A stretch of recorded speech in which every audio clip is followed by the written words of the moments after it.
Hello there. Tonight we dive into a world of candlelight, cold stone floors, and roast boar spinning slowly over open hearths. You're seated at the grand table of a medieval feast, goblet in hand, trenchers piled with spiced meats, and minstrels strumming out merry tunes in the corner. The scent of honey-glazed pheasant mingles with clove-scented wine, and around you, laughter echoes off castle walls. It should be heaven. But tonight, it isn't. Because, see, you're fat. And here? That's not just inconvenient, it's dangerous. People are watching. Not just your plate, but you. The way your tunic strains slightly, how your jeweled belt rides a little too high. Your girth doesn't suggest wealth anymore, it suggests something darker: greed, indulgence, softness. Traits a realm at war cannot afford. You probably won't survive this. So, before you get comfortable, take a moment to like the video and subscribe, but only if you genuinely enjoy what I do here. And let me know in the comments where you're watching from, and what time it is in your corner of the world. Now, dim the lights, maybe turn on a fan for that soft background hum, and let's ease into tonight's journey together. The hall is warm, lit by torches dripping slow wax onto tapestries of past glory, slim kings slaying dragons, not a beer belly in sight. Your host tonight is a minor noble with a major appetite for political advantage, and he's watching you pick up your second helping of stewed goose with a look that says, "Ah, now here's someone with secrets." In the early medieval period, communal feasting was often a performance, part sustenance, part spectacle. If you were eating well, it was because you were someone. But it also meant people were watching. That third piece of cheese? A servant notices. The rich marzipan piglet? A cleric takes mental note. This isn't just dinner, it's surveillance. And here's the kicker: in a world teetering between scarcity and abundance, being visibly well-fed came with strings attached. Especially when you're at court, where body size might be read as a measure of your soul. Historians still argue whether the medieval elite genuinely disdained obesity or if that view was retrofitted by later periods, like the Puritans. But by the 12th century, chroniclers were already poking fun at bishops whose robes couldn't hide their chins. Even royal doctors, yes, even them, began penning treatises suggesting that corpulence led to spiritual sluggishness. And that's the nice version. Your lord raises a toast. You try to join in, but your fingers are greasy with duck fat. Laughter rings out. Was that at your expense? Probably. Someone behind you whispers about the tale of Lambert of Liege, a rotund nobleman who once fell asleep mid-council and was painted as a literal pig in an illuminated manuscript. His heirs were never taken seriously again. You try to laugh. It comes out wheezy. You drain your wine too fast, and that's a mistake. The fermented stuff goes straight to your head. A serving girl hands you a napkin. You swear she's smirking. Maybe she's just tired. Maybe she's heard this joke before. The banquet rolls on. Meat after meat, pasty after pasty.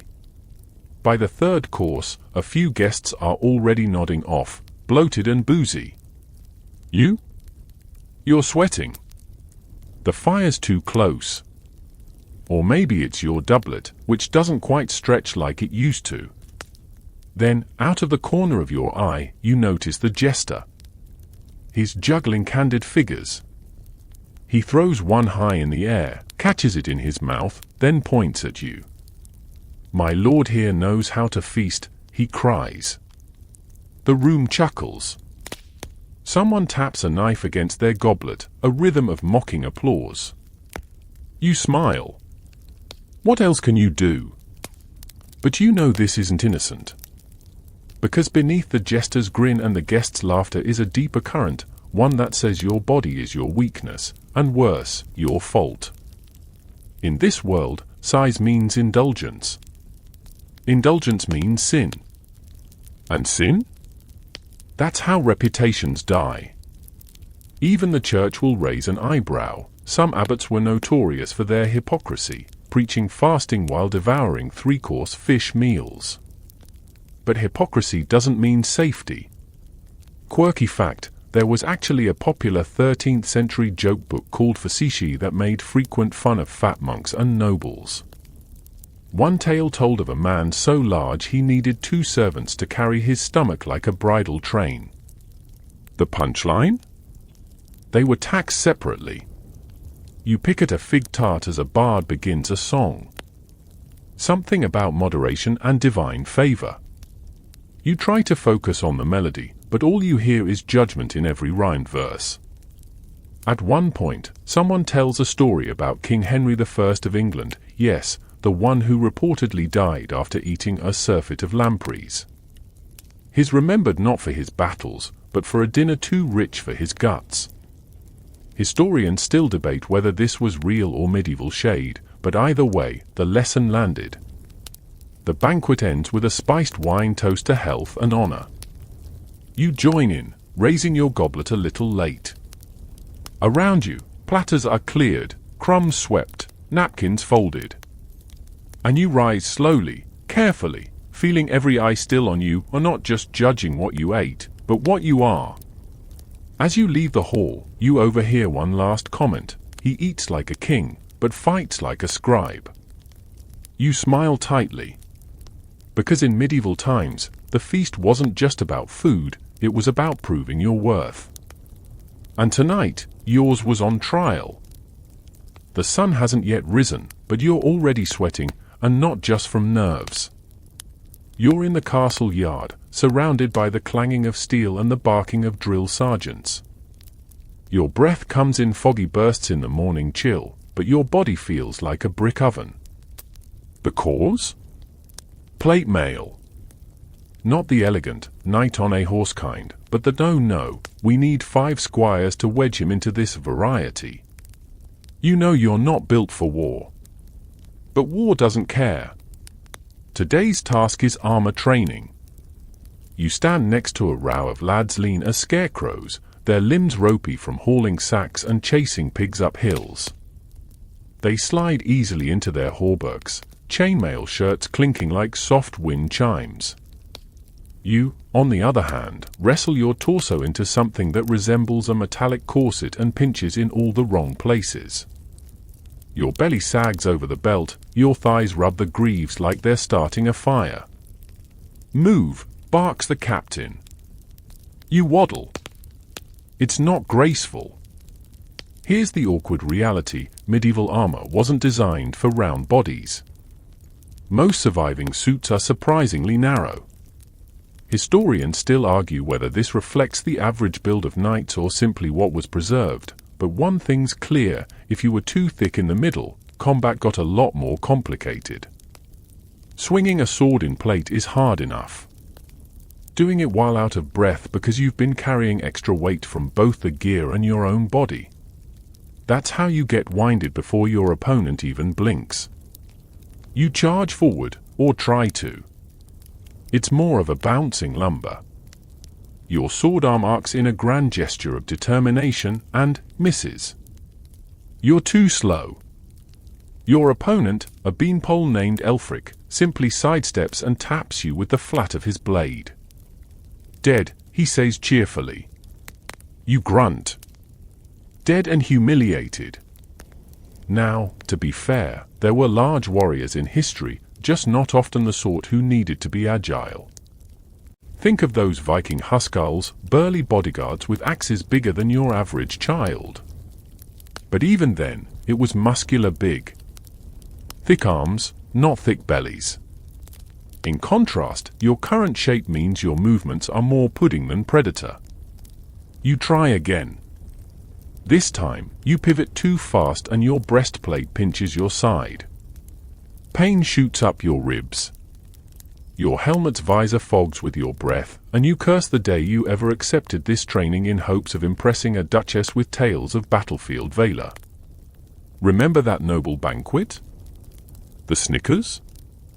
They're nothing compared to the outright howls from the training yard as your knee buckles and you collapse into the mud like a dying walrus. 2 pages rush over, trying and failing not to laugh. But it's not just embarrassment on the line. In medieval times, your ability to fight directly tied into your worth. Warfare wasn't optional. If you were a noble, it was expected that you could defend your lands, your king, your title. Sure, there were administrators and diplomats, but knights, real knights, earned respect by bleeding on battlefields. A fat knight, then, was a contradiction. A walking paradox. Even worse, a liability. One of the squires tells you a story during break. He's grinning ear to ear. "Did you hear of Sir Osbert the Overfed?" he says. "Sat on his own sword when his saddle broke. They say his page had to roll him off with a crowbar." Everyone laughs. You manage a weak chuckle, but you're dying inside. You are Sir Osbert. And here's a fun, horrible tidbit: the term fleshly wasn't just about temptation. In combat training manuals, yes, they had those. Fleshiness was often associated with weakness and sloth. Some even suggested that excess fat slowed down the body's humors, making you spiritually dull. That's right, your thighs are apparently a threat to your soul and the realm. The day drags on. You practice sword drills with the grace of a falling cart. Your arms ache. Your boots are filled with mud and regret. At lunch, when the others chew on rough bread and hard cheese, you barely nibble. The kitchen maid offers you more stew with a wink, but you shake your head. That wink feels like a death sentence. Later, as the sun sinks low and the final drills are called, you manage to land one solid blow. It's clumsy but satisfying. Elfric actually staggers. You grin until you realize your gauntlet stuck and your back seizing up. Your victory pose turns into a slow-motion crumple. Someone mutters, "We should roll him into the stables." You close your eyes and imagine you're anywhere else. Maybe back at the banquet. Maybe asleep in your chambers. Maybe dead. You're helped up by a grizzled old knight with a crooked nose and too many scars to count. He says nothing, just pats your shoulder. It's not comfort, it's resignation. The truth is, in this world, strength was everything. And if you weren't fast, if you weren't lethal, you were a joke. A target. At best, decoration. At worst, the reason your side lost. And no matter how noble your birth or wealthy your coffers, if your belly preceded you into battle, it was already your undoing. You kneel on the cold stone floor, the chill biting into your knees through the thin fabric of your hose. Candles flicker along the apse, casting long shadows over stained glass saints whose hollow eyes seem to judge. Your hands are folded in prayer, but your stomach lets out a long, guttural growl that echoes embarrassingly through the chapel. One of the monks raises an eyebrow. Another snickers behind his sleeve. You're here to confess. Not just because it's expected, but because your girth has become a talking point. In hushed corners of the court. In servant gossip. Even, apparently, among the monks. "Bless me, Father," you begin, "for I have sinned." And the priest, let's call him Father Guy, leans forward. His vestments shift with the movement, and you can't help but notice he's got a belly. Not just a little softness, either. He's downright doughy. His chin's bless you before his mouth does. You wonder, how is he not the talk of the town? But here's the thing, in the medieval world, fatness among clergy was a peculiar paradox. The church officially frowned upon gluttony, deadly sin number 5, right after sloth and right before wrath, but many of its high-ranking members were infamous for their hearty appetites. Historians still argue whether medieval monks were genuinely gluttonous or whether their diets were just calorie-dense due to fasting cycles. Either way, there were definitely portly priests in the pews. Some monastic orders, especially in wealthier abbeys, consumed diets rich in fish, cheese, ale, and breads. The kind of food that, while humble in ingredients, adds up quickly, especially when you're sitting and copying manuscripts all day. Father Guy asks you to name your sins. You hesitate. You could lie. Say lust. Say envy. But you say it, I overindulge. In food. And it hangs in the air like incense no one wants to breathe. The priest doesn't blink. He asks you how often. You say daily. He nods like he already knew. Then he surprises you. He reaches under the altar, pulls out a small bundle, and unwraps it.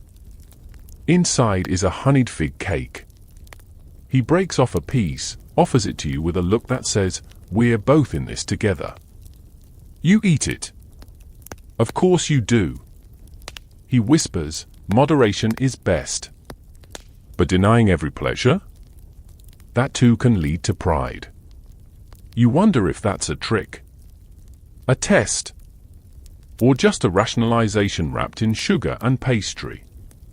This is the strange double life of medieval faith, public mortification and private indulgence. Saints like Catherine of Siena starved themselves to emulate Christ and were revered for it. But others, like the rotund abbot of Glastonbury, were known for table-groaning feasts and ruby cheeks. In fact, there's a curious tidbit, quirky but true, about the so-called Fat Friar caricature. This was a recurring figure in medieval satire, a jolly, round cleric who preached self-denial while stealing chicken legs from the poor. Ballads, woodcuts, even marginalia in manuscripts show him, red-nosed, wine-soaked, and always with a drumstick in hand. You wonder if you're becoming him. Or if Father Guy already is. He assigns your penance. No fasting, he says your body is already a battlefield. Instead, walk barefoot to the shrine on the hill, recite the Miserere, and bring bread to the poor. A fair penance. Almost kind. But as you rise, the weight in your joints reminds you you're not built for barefoot pilgrimages. Still, you nod. You leave. Outside, the sky is bruised purple with dusk. The walk home is slow. Each step is effort. Your boots dangle from your hand, and every pebble on the path seems to jab your heel like divine correction. You pass a group of peasants. They're thin as fence posts, their faces sunken from a life of toil and not enough bread. One of them eyes your rounded middle, and his look isn't envy, it's contempt. As if you are what's wrong with the world. You suddenly feel like a sin walking. In the castle that night, you lie in your bed, your stomach still murmuring from lack of supper. Your thoughts drift back to the chapel. The priest's soft face. The fig cake. The thin peasant's glare. The world is full of contradictions. The church condemns indulgence, yet its halls echo with the sound of forks and goblets.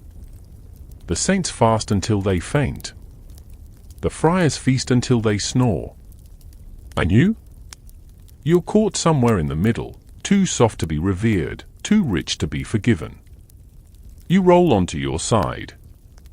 The bed creaks.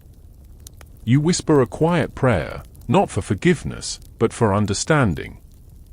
Because in medieval times, being fat wasn't just a sin. It was a sermon. One your body preached every day, whether you wanted it to or not. It's market day in the village, and you arrive with the usual fanfare, a small retinue, a clinking purse, and a robe that fits a little tighter than it did last winter. The stalls are bright with autumn colors, squashes stacked in pyramids, garlic ropes swaying like wind chimes, and the sharp scent of tanned leather floating in the air. It should be a pleasant outing. But it isn't. Because as soon as your boots touch the dirt of the square, the murmurs begin. "Look at him," someone hisses. "Too many pies, Not enough plows, another snorts. A child tugs her mother's sleeve and points directly at your belly. No shame, just raw curiosity. Or was it mockery? You try to focus on the spice vendor. You reach for the saffron, but your sleeves knock over a bowl of cumin. The merchant flinches, then forces a smile like he's dealing with a skittish ox. "My lord," he says, "shall I pack it for travel?" You don't want to, exert yourself today. You nod. Tight-lipped. Embarrassed. The cumin scatters at your feet like dry laughter. The truth is, fatness in medieval towns stuck out like a sore thumb, or rather, like a well-fed thumb among fingers that barely got bread. In rural areas, where life was harsh and hunger a common guest, a visibly overweight body wasn't just rare, it was ridiculous. Offensive, even. That's why market day feels like a slow roast over public judgment. You pass a group of jesters performing for a cluster of children. One of them sees you and launches into a pantomime, waddling, holding an imaginary stomach, puffing exaggerated breaths. The audience erupts in giggles. And you? You're the punchline, whether you signed up for it or not. Jesters often poked fun at nobles, but the large-bodied ones were special fodder. There's a surviving 14th century jest book that tells of a portly bailiff nicknamed Barrel-Ass, mocked not just for his weight but for the supposed smell of him. Historians still debate whether these were exaggerations or genuine reflections of how corpulent figures were viewed. Either way, they weren't flattering. You try to move on. At the fishmonger's stall, a burly man slaps a carp onto the table and smirks. "Big fish for a big appetite," he asks. His friends cackle. You force a chuckle. It comes out like a cough. Here's the odd part. While the upper classes sometimes associated plumpness with prosperity, the lower classes rarely saw it that way. For them, roundness wasn't aspirational, it was suspicious. It suggested you hoarded food, evaded work, and gorged while they scrounged. In their eyes, your body was a billboard of excess in a world of famine. To make things worse, you spot a traveling friar preaching in the square. His sermon? A fiery condemnation of gluttony. He locks eyes with you mid-rant and nearly salivates. "Beware the swollen belly," he bellows, "for it is the sack of Satan. Stuffed with pride, sloth, and the miseries of man." You feel every eye turn. Even the goats seem to be judging you. And here's a quirky tidbit to sweeten your humiliation. Some towns actually had feast day traditions where they'd elect a feast king or abbot of unreason, usually a fat man, dressed in mock finery, paraded around and made to dance like a fool. A reminder that indulgence might bring attention, but rarely respect. You duck into a side alley. The shadows are cooler. Quieter. You lean against a wall, heart pounding. Not from exertion, okay, partly, but mostly from shame. You weren't born into this body. It grew on you. Slowly. A bit more wine here, a few extra slices there. Winter came, movement slowed. Summer came, and with it, obligations at court. You weren't lazy. You were just tired. And hungry. You pull a honey biscuit from your satchel. Not because you're hungry now, but because it comforts you. The sugar coats your tongue. For a moment, you're not in an alley. You're back at your family manor, warm and safe, before the jokes began. But it doesn't last. A group of teen boys rounds the corner, sees you, and one of them says, "Hide the pies, it's Sir Gobblegut." The others howl. One mimics a trumpet fanfare. You walk away quickly, but your ears burn the whole time. Later, as you prepare to leave the village, your steward whispers, "Next time, perhaps we shop through the servants." You nod. You're not angry. Just weary. Because in the medieval marketplace, your size isn't status. It's spectacle. And the only thing more dangerous than being poor is looking too well-fed when everyone else is starving. You stand in the stable yard, gripping the saddle horn of a warhorse that looks less than thrilled to see you. His name is Roland, and he's supposed to be one of the strongest destriers in the region, broad-shouldered, iron-hooved, and blessed with the noble bearing of a creature destined to carry knights into glory. He takes one look at you and snorts like he's reconsidering his career. The stable hands are watching. So is a bored squire chewing on a stalk of hay. Someone coughs in that pointed way that means hurry up and fail already. You square your shoulders, put one boot into the stirrup, grab a fistful of manet and leather, and heave. You almost make it. Almost. But the laws of physics, and at least 3 meat pies too many, conspire against you. Your foot slips. Your stomach knocks into the saddle horn. You let out a very undignified oof as you slide back down to earth like melting butter on a skillet. Someone claps. Not the applause kind. You try again. This time with a stool.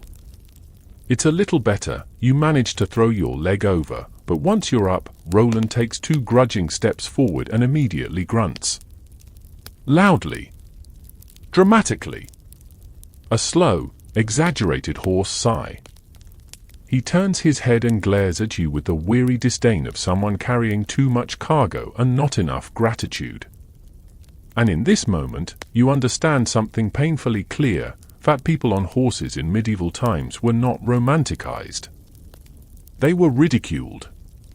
Historians still argue whether weight alone disqualified someone from riding into battle, or if elite status overrode that concern. But the image of a heavyset knight struggling to mount up became a comic trope across medieval Europe. Jokes in French fabliaux and English miracle plays delighted in poking fun at corpulent nobles whose steeds begged for mercy. You shift in the saddle, trying to find a position that doesn't pinch. There isn't one. The captain of the guard strides over, already smirking. Taking the scenic route today, my lord. You glare. He pats Roland's flank and murmurs something to the horse that sounds like brave soul. Then to you, best we keep it to a trot. No galloping. Wouldn't want to lose you in the mud. It's humiliating. You're a noble. Your banner flies at tournaments. But every ride feels like a balancing act on a teetering stool, and worse, everyone knows it. You try to distract yourself with the scenery. The fields are lush this time of year, golden with ripening barley. A few peasants working the rose pause to watch you ride past. One nudges another. They whisper. Then chuckle. Your cheeks burn. It doesn't help that you remember the story of Sir Fulk of Lancaster, a knight mocked in courtly verse for splitting his steed asunder. Probably fictional, but funny enough to spread. There's even a woodcut from the 15th century showing a squat knight's horse sagging like a hammock. No names, but everyone knew who it was meant to mock. Quirky detail time, in certain medieval festivals, there were parody processions where fat knights would ride donkeys backward or be pulled in carts, poking fun at their martial pretensions. These performances weren't just for laughs, they were public commentary on who deserved to carry arms and who, by girth alone, disqualified themselves. You try to sit up straighter. Roland stops abruptly. You lurch forward, nearly falling over his neck. Laughter erupts behind you. A squire mutters, "Should have saddled a cart horse." You don't respond. What can you say? Your thighs ache, your back's drenched in sweat, and your ego feels like it's been flayed. Eventually, you dismount, carefully, this time. As your boots hit the ground, your knees groan in relief. So does Roland, for that matter. The stable master comes running, eyes wide. "No injuries?" he asks. "Just pride," you say. He doesn't laugh. Good man. Later that evening, over a very modest supper, you hear rumors of a troubadour's new ballad, something about a nobleman who rode a warhorse so hard the poor beast took holy orders just to escape him. You have a sinking feeling who inspired it. You push your trencher aside. You're not hungry. Because today made something clear, in a world where riding into battle is the mark of manhood, your body is both obstacle and comedy. And no one sings songs of fat men on horseback unless the songs end in laughter. You stand before the mirror, a polished disc of burnished bronze that distorts your reflection just enough to be cruel. The tailor is behind you, fussing with pins and muttering in a voice just loud enough for the insult to count as unintentional. Might need more silk here, and here, he says, tugging the garment where it won't quite close. And the sleeves, your lordship has robust arms. Translation, you're fat, and clothes weren't made for people like you. In the mirror, the tunic gleams, royal blue with gold embroidery, a real statement piece. Or it would be, if it actually fit. Instead, it clings in all the wrong places, like it's trying to escape. The belt digs in, the sleeves threaten to tear with every breath, and you've never felt more like a roast trust for the spit. And worse, wearing it in public might get you fined. You see, medieval societies, especially in cities like Florence, Paris, and London, were obsessed with who wore what. Sumptuary laws, as they were called, governed dress, fabric, jewelry, even fur. You couldn't just stroll around in silk and gold unless your rank demanded it. And even then, there were limits. Historians still argue whether these laws were strictly enforced or just symbolic, a way for the elite to reinforce social boundaries without having to arrest anyone. But there's no debate that they existed, and that violations could lead to penalties ranging from fines to public shaming. And when you're a fat man in expensive clothing, you might as well hang a sign around your neck, "I eat too well and dress above my station." A tailor's apprentice appears with another belt, larger this time. It still doesn't quite sit right. The tailor sighs. "Your lordship might consider darker tones next time," he offers. They flatter the figure. You want to scream. But you don't. Because you remember what happened last season to Sir Reynold of Kent. He showed up to a feast in crimson velvet, fine enough for a prince. The city council fined him 5 gold florins and made him stand for a portrait in the town square as an example. The artists added extra volume. People still snort when they pass the painting. There's something uniquely cruel about being fat and fashionable in the medieval world. Your size already marks you as indulgent. Your silks scream rich. Put them together, and you're flaunting excess in a world that resents it. You walk into the hall for supper, clad in your now adjusted outfit. The chatter dips for just a moment, not long, but long enough. You sit beside Lady Isabel, who looks at your sleeve with raised brows. "My," she says, "how generous your tailor has been with the seams." You nod politely and pretend the bread in front of you is more interesting than her smirk.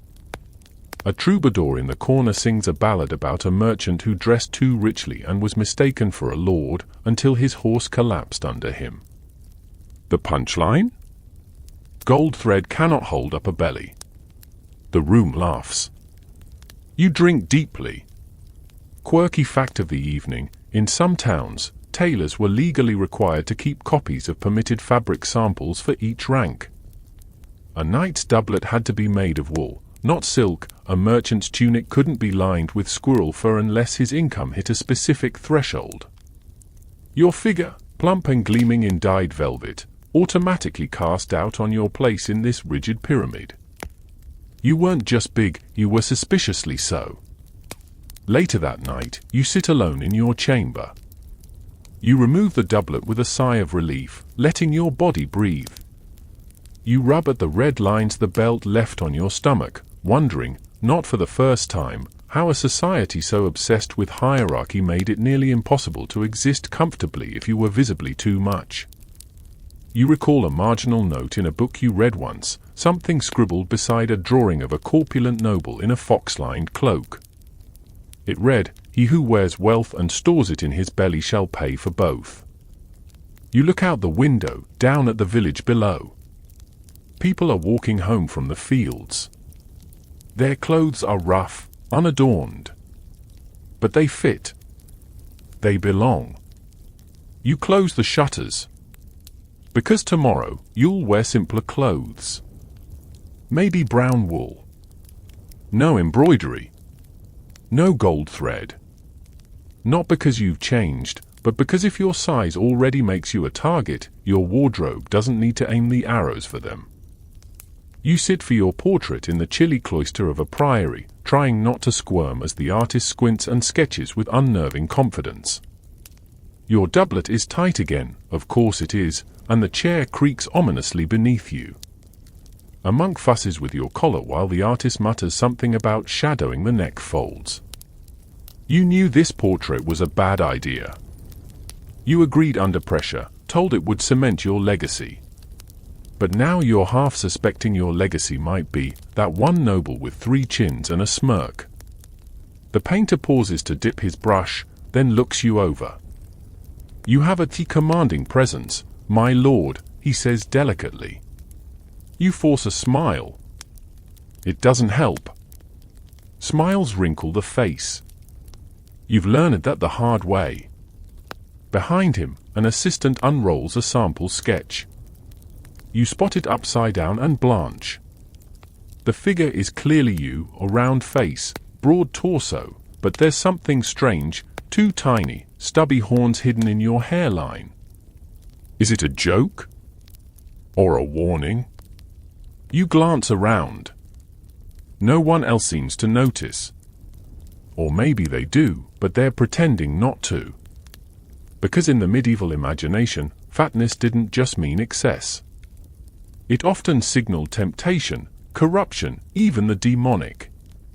It's true, medieval iconography sometimes blended body size with spiritual threat.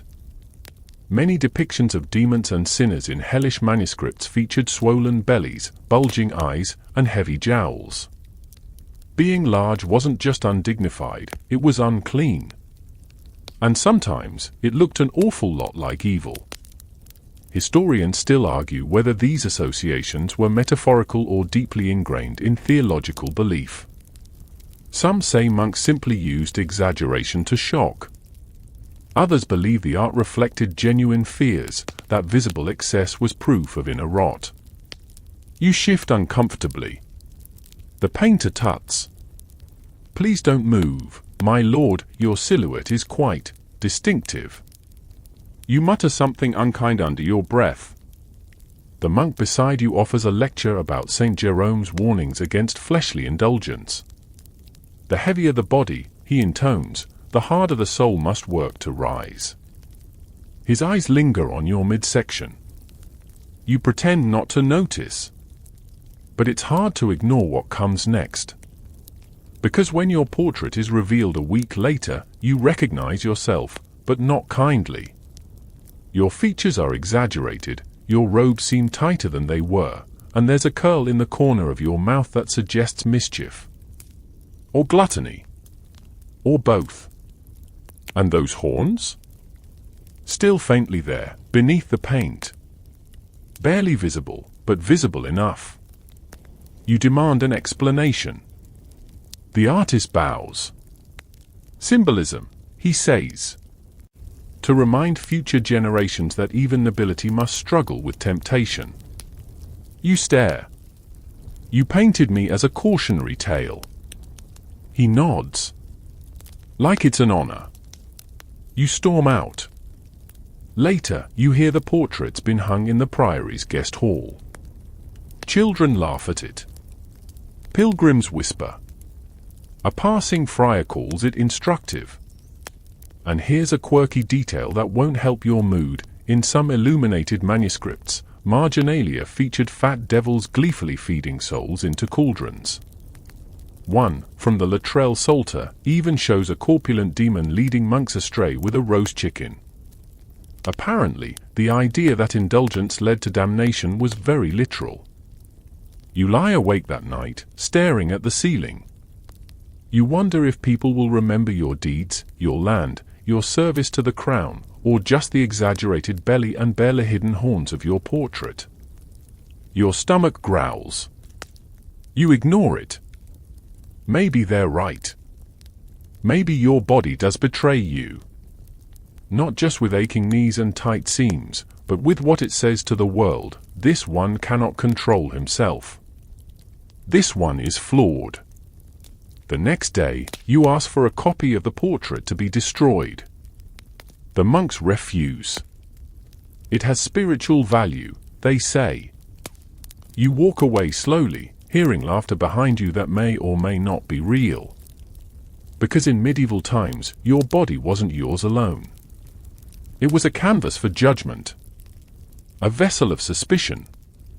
And sometimes, whether you asked for it or not, the artist gave you horns. You step into the village with the kind of presence that usually parts crowds, at least in court. But here, in this low, dusty farming hamlet nestled between two thin rivers and one very opinionated goose, no one moves. Because there's no need. You're not a threat. You're just strange. And large. That's the real novelty. The children watch you wide-eyed. One girl whispers, "Is it all real?" as if your stomach might be some nobleman's party trick. An older boy pokes at his friend's ribs and whispers, "Look, he's eaten 3 men." You smile, stiffly. Then immediately regret it.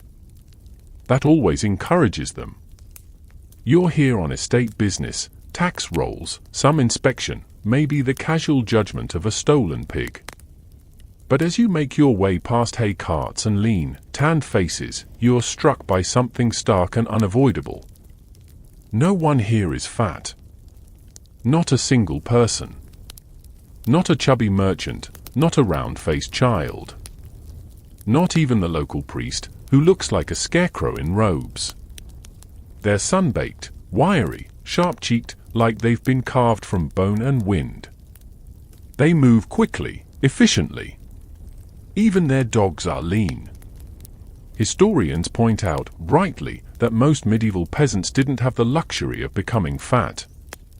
Their lives were a relentless rhythm of labor and limited calories. Bread, leeks, cheese if you're lucky. Ale for hydration and sanity. Maybe pork on feast days. But even then, small portions, big families. You had to earn every bite with sweat. That's why, in this village, your size isn't just unusual. It's alien. You stop by the blacksmith's forge. He nods a greeting but glances at your midsection like he's measuring for a coffin. You admire his work, fine horseshoes, sturdy tools. He doesn't speak. He just hammers. And sweats. And hammers some more. His arms are lean ropes of muscle. You're winded just watching. You try to strike up conversation with the reeve. He's polite, even respectful, but when you mention wanting to understand the rhythms of rural life, he raises a brow and says, "Not many nobles ask that while wheezing from a walk." You laugh, sort of. He doesn't. And here's a delightful little tidbit from history's weird shelf. Some manorial records actually include descriptions of peasants' body conditions during tax assessments, not for health, but to estimate how much work they could still perform. Fatness is barely ever mentioned. Because it didn't exist. Hunger kept waistlines in check more efficiently than any diet ever invented. Later, you visit a cottage to review a tithe dispute. The woman inside offers you water and half a turnip. You thank her, unsure whether it's an insult or the best thing she owns. You take a bite. It tastes like dirt and defiance. Then her toddler climbs onto your knee without warning. The boy stares up at you and asks, "Why are you round?" His mother gasps and yanks him away, apologizing profusely. You wave her off, but the question echoes. You don't have an answer. Not one that wouldn't sound pitiful. That evening, you eat your travel rations, thick white bread, cheese, dried apples, alone under a willow tree. You can feel the eyes from the cottagers watching. Not malicious, exactly. Just curious. Like you're a wild animal that wandered too close to the village. Quirky aside, there's an old folk tale from Northumbria about a plump knight who visits a starving village and gets mistaken for a magical beast. The villagers try to trap him, thinking his belly is full of gold. The story ends with him fleeing pantsless into the moors. Scholars say it's metaphor. Probably. You lie back and listen to the sounds of evening, bleating goats, creaking carts, distant singing that rises with the dusk. It's peaceful here. Humbling, too. These people work themselves raw and go to bed grateful for soup and shelter. You complain when the wine isn't mulled properly. And they notice. Not just your robes or your ring. They notice you. Your body. Your size. Your softness. You get the sense they don't hate you. But they don't envy you either. In a world where survival depends on lean strength and constant motion, you're something of a mystery. A reminder that elsewhere, people feast. That some have the luxury of choosing when to be full. That others, many others, don't. As night falls, you walk back through the village. A boy runs by, bare feet slapping the earth. His sister chases him, laughing. You pause to watch, feeling impossibly old. And slow. And very, very full. Because in the medieval village, no one's fat. Not because they wouldn't be, but because they can't be. Life doesn't allow it. It starts with a cough. Not yours. The baker's boy. A wiry, soot-smudged lad who delivers your morning bread with a smile and a wheeze.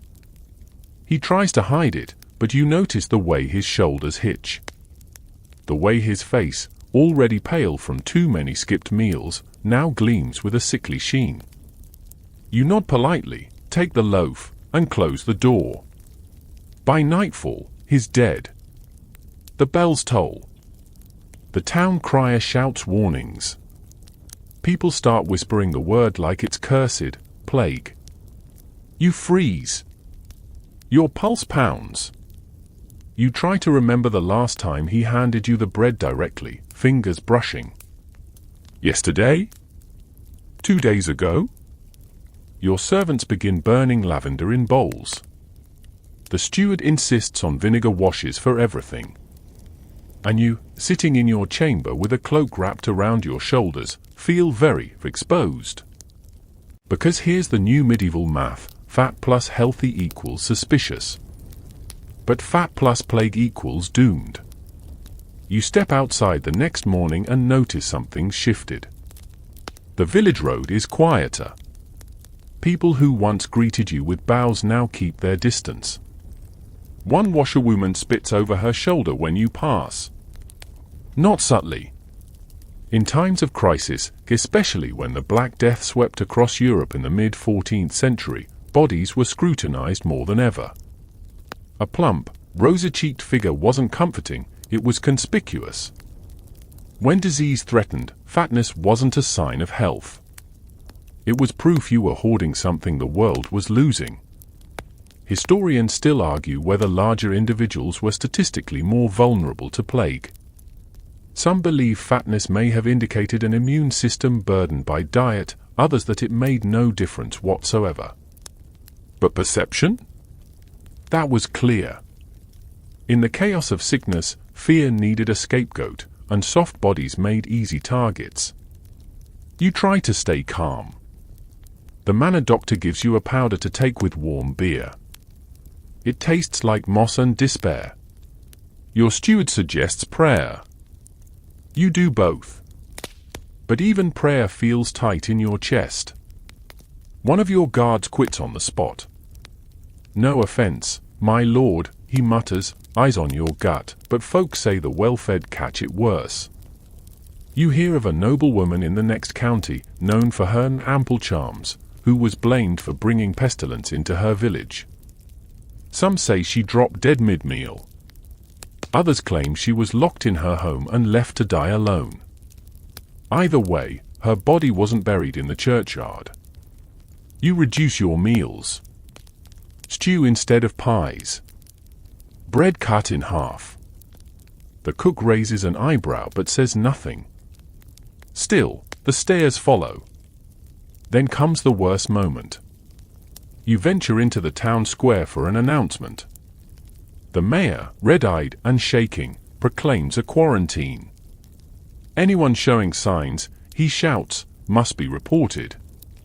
Anyone whose body suggests gluttony or excess must take precautions. For the good of all. All eyes turn. You don't have a fever.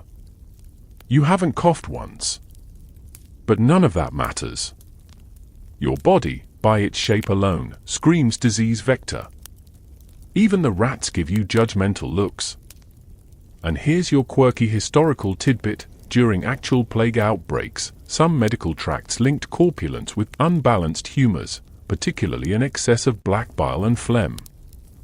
Doctors claimed this imbalance made the fat more likely to stew in their own toxins. Charming. You retreat to your manor. Board up the doors. Tell your staff to stay inside.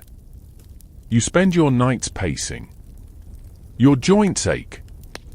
Your robe sags on one side where the belt's been loosened too many times. You write a letter to your cousin, a thin, wiry knight with a jawline like a sword edge, asking for news. He writes back, "The plague avoids me like a peasant dodging taxes. Eat less. Run more. Perhaps you'll survive." You burn the letter. Then you eat the leftover honey cake. Because why not? You're already marked. The plague rages for months. Bells toll daily. Funerals blur together. You see smoke from distant pyres, and it's not just wood burning. But somehow you remain unscathed. Pale, anxious, thinner perhaps, but alive. When the danger finally fades, the town reopens cautiously. Survivors stumble into the light like mole people. You do too. But the damage is done. Your reputation didn't survive. People still glance at your midsection with distrust.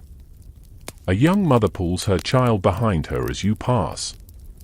"That one almost brought the plague," she whispers. Almost. You don't correct her.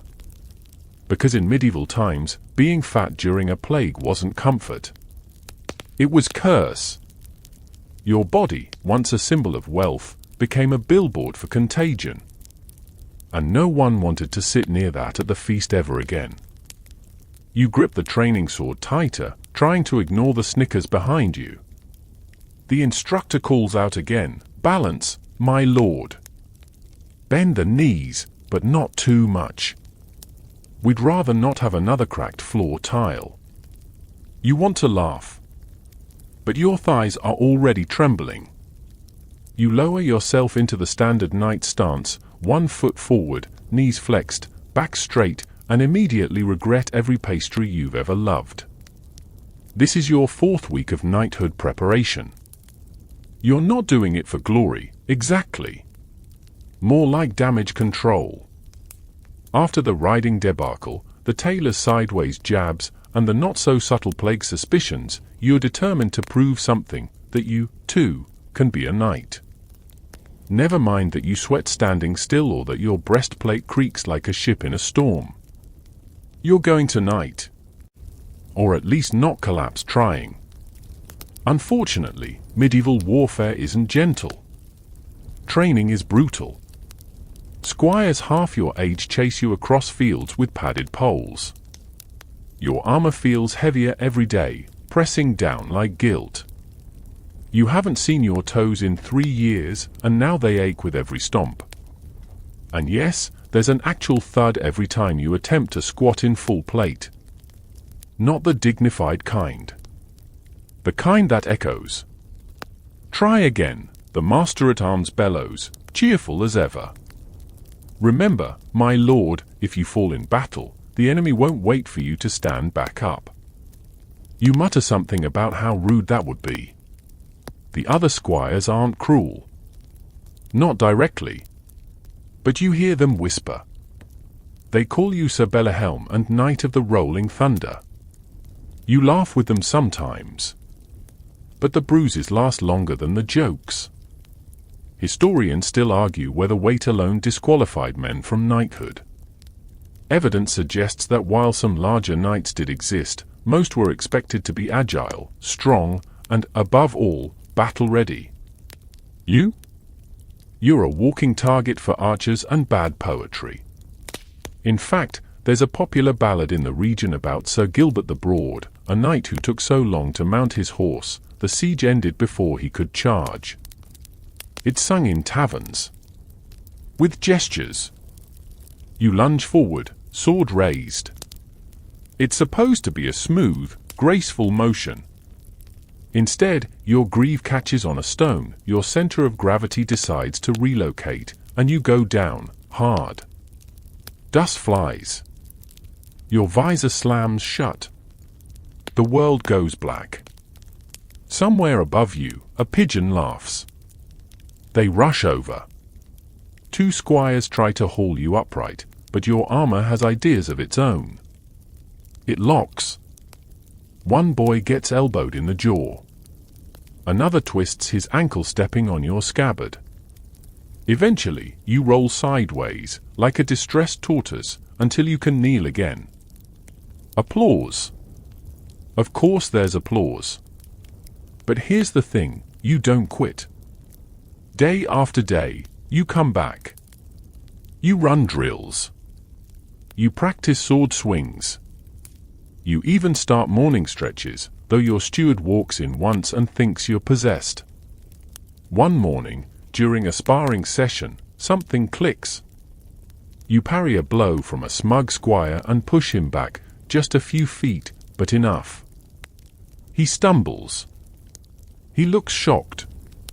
You grin. It doesn't mean you're ready for battle. But it means you're not just a joke. Quirky tidbit for you, in some knightly tournaments, there were events purely for display, no real fighting, just ceremony. Overweight nobles were sometimes knighted during these mock sessions, usually dressed in overly ornate armor and cheered more for comic relief than skill. A few even wore crests shaped like sausages or wine jugs. Fun for the crowd. Less so for the ego. Later that evening, while soaking your aching body in a tub of lukewarm lavender water, you consider the future.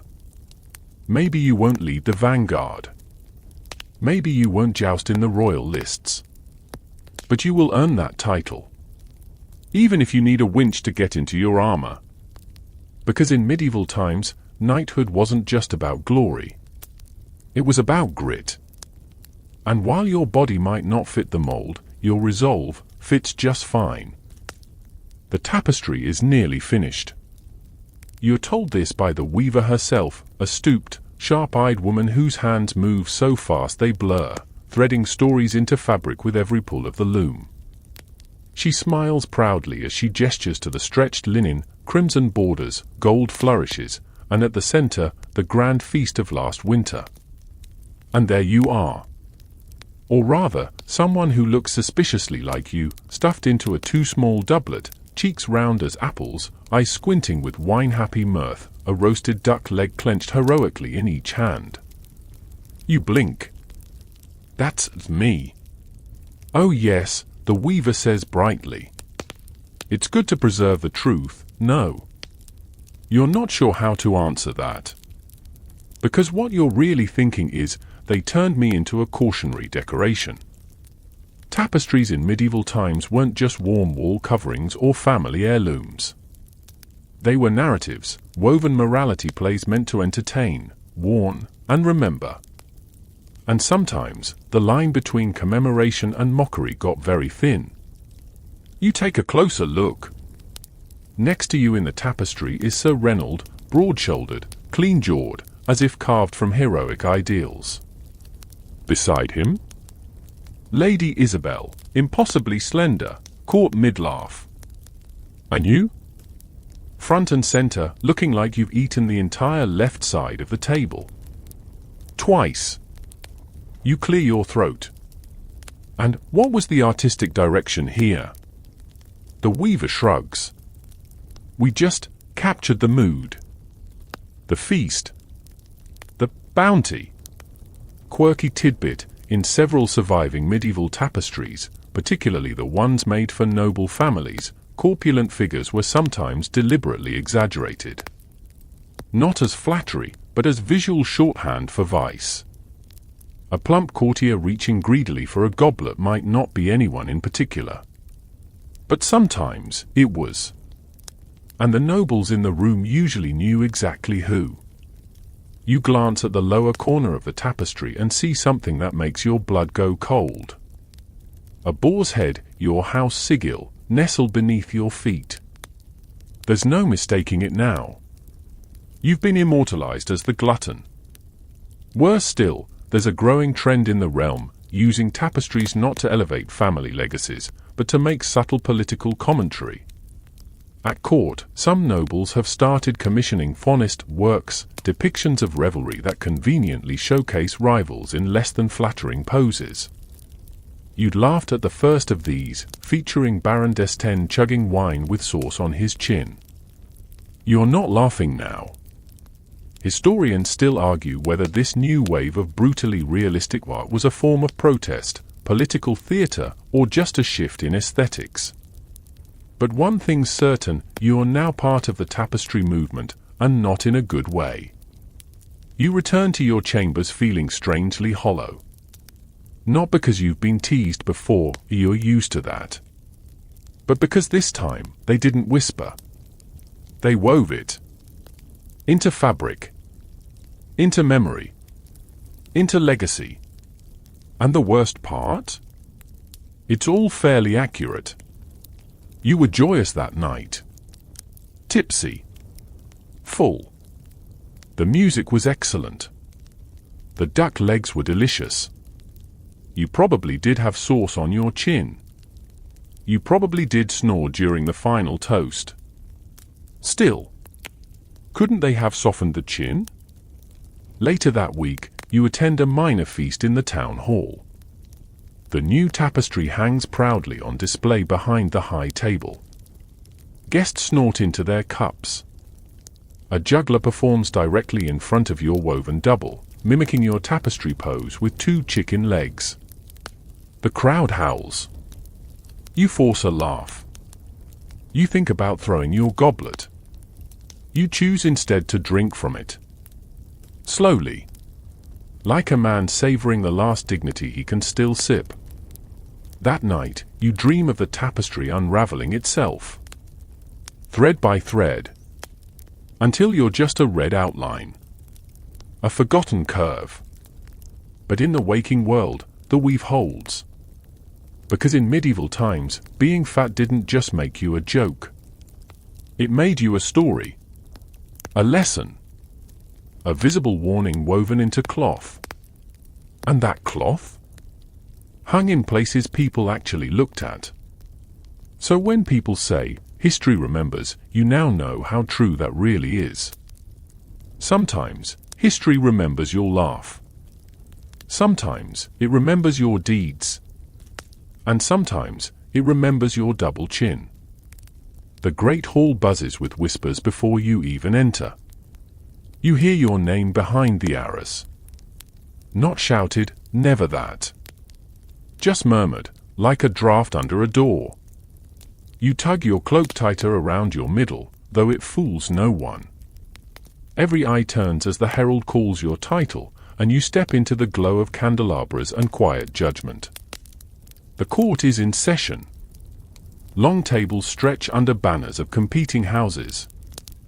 Nobles lounge in velvet and brocade, their laughter brittle and strategic. You take your place near the center, close enough to show you matter, but not so close you invite questions. Still, the space you occupy physically doesn't go unnoticed. Lady Isabel offers a thin smile. "A pleasure, my lord. I hope they've brought enough wine." You pretend not to hear.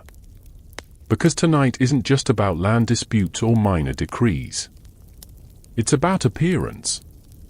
And in the court's unspoken language, your body is doing a lot of talking. The wide chair you sit in groans. The table has been discreetly shifted to accommodate you. A servant eyes your goblet, clearly waiting for you to drain it, again. Here's the thing, in the rarefied air of courtly life, where power dances on the point of a slipper and every word is a potential dagger, perception is everything. And the perception of you? It's complicated. You're wealthy. That helps. You have land, you pay your dues, your banner flutters from real battlements. But wealth is no longer synonymous with respect. Now, it invites suspicion. Especially when it's worn on your body like an overfilled coin purse. Historians still argue whether corpulence at court was ever truly fashionable. Some point to Renaissance portraits of plump nobles, but those come later, and even then, there's debate. In the medieval period proper, a fat courtier often found themselves walking a fine line, well-fed enough to show prosperity, but not so much that it whispered decay. And you? You're not whispering. You're announcing. A duke leans over and nudges his neighbor. His eyes flick briefly toward you. They both smile. That kind of smile. You recognize it. You recall a story from last winter, Baron Athric, a well-fed treasurer, accused of embezzlement. No proof, but the court had already made its decision based on his waistline alone. He must have taken more than food, right? After all, he was eating better than the king. Your own steward warned you once. A full belly draws empty accusations. You sip your wine. Slowly. Then comes the moment that seals it. The Queen herself stands to address the court. Her voice rings clear, every syllable sharpened by politics. She thanks the nobility for their service, mentions honor, piety, stewardship. Then, lightly, so lightly, you almost miss it. And let us remember that moderation in all things is the noblest adornment of character. A pause. Eyes flick toward you. No names. No direct rebuke. Just a shared silence thick with implication. You swallow. Not the wine, your pride. Here's a quirky courtly tidbit. Some etiquette manuals warned against corpulent comportment, advising that a nobleman should present his shape with grace and not exceed his girth beyond his title. One even included sketches of ideal posture, with stern notes about avoiding belly-forward stances during greetings. It was a whole science of shame. You glance at your hands. They rest heavy on the table, fingers thick with rings. Each gem now feels like a target. A reminder that your status and your size go hand in hand. And in court, one of those is becoming a liability. The meal begins. Roasted quail, spiced pears, a boar's head with gilded tusks. You eat cautiously. Slowly. Watching others. Some fill their plates. Others pick. Everyone watches what you do. When you reach for a second slice of honeyed bread, Lady Isabel raises one eyebrow. Just slightly. Enough. You leave it untouched. After supper, in the gallery, a bard sings tales of noble restraint, of lords who fasted before battles, of ladies who wept over too rich meals. You suspect the lyrics are new. The melody's been altered to fit tonight's mood. One verse includes a man so round, he sat on oaths as if they were cushions. The crowd tittering, they all pretend not to glance your way. You stay until the very end.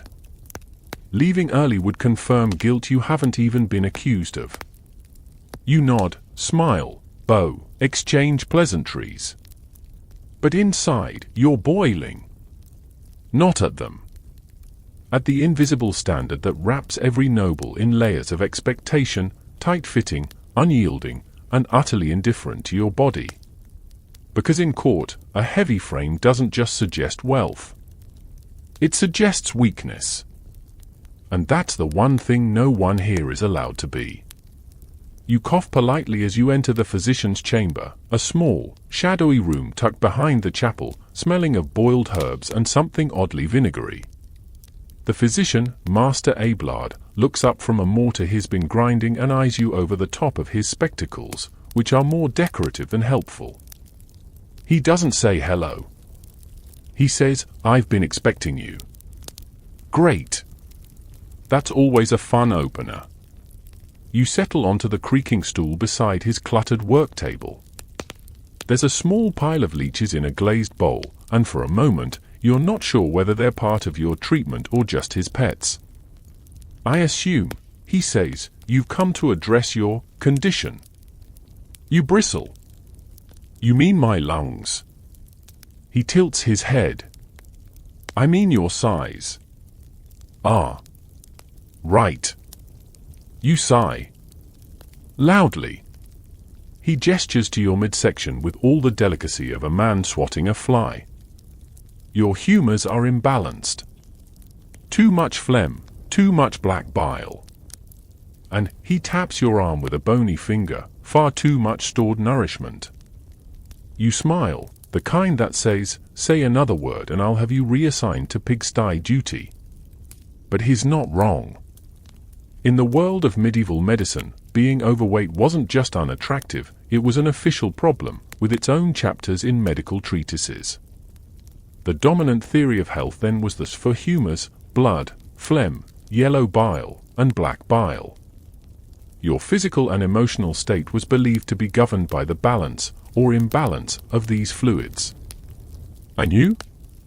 You're practically a walking stew pot of excess. Luckily, Abelard says, there are treatments. He begins to list them. Vinegar tonic. Daily. Burns the tongue, clears the fat. Restriction of meat. Especially goose. Especially after sunset. Dry bathing in warm ashes to sweat out the soft parts. And, of course, leeches. Just enough to calm your appetite. You either bowl again. One of them wiggles at you. There's also a poultice, he adds, made from boiled beetle shells and elderflower. Applied to the chest.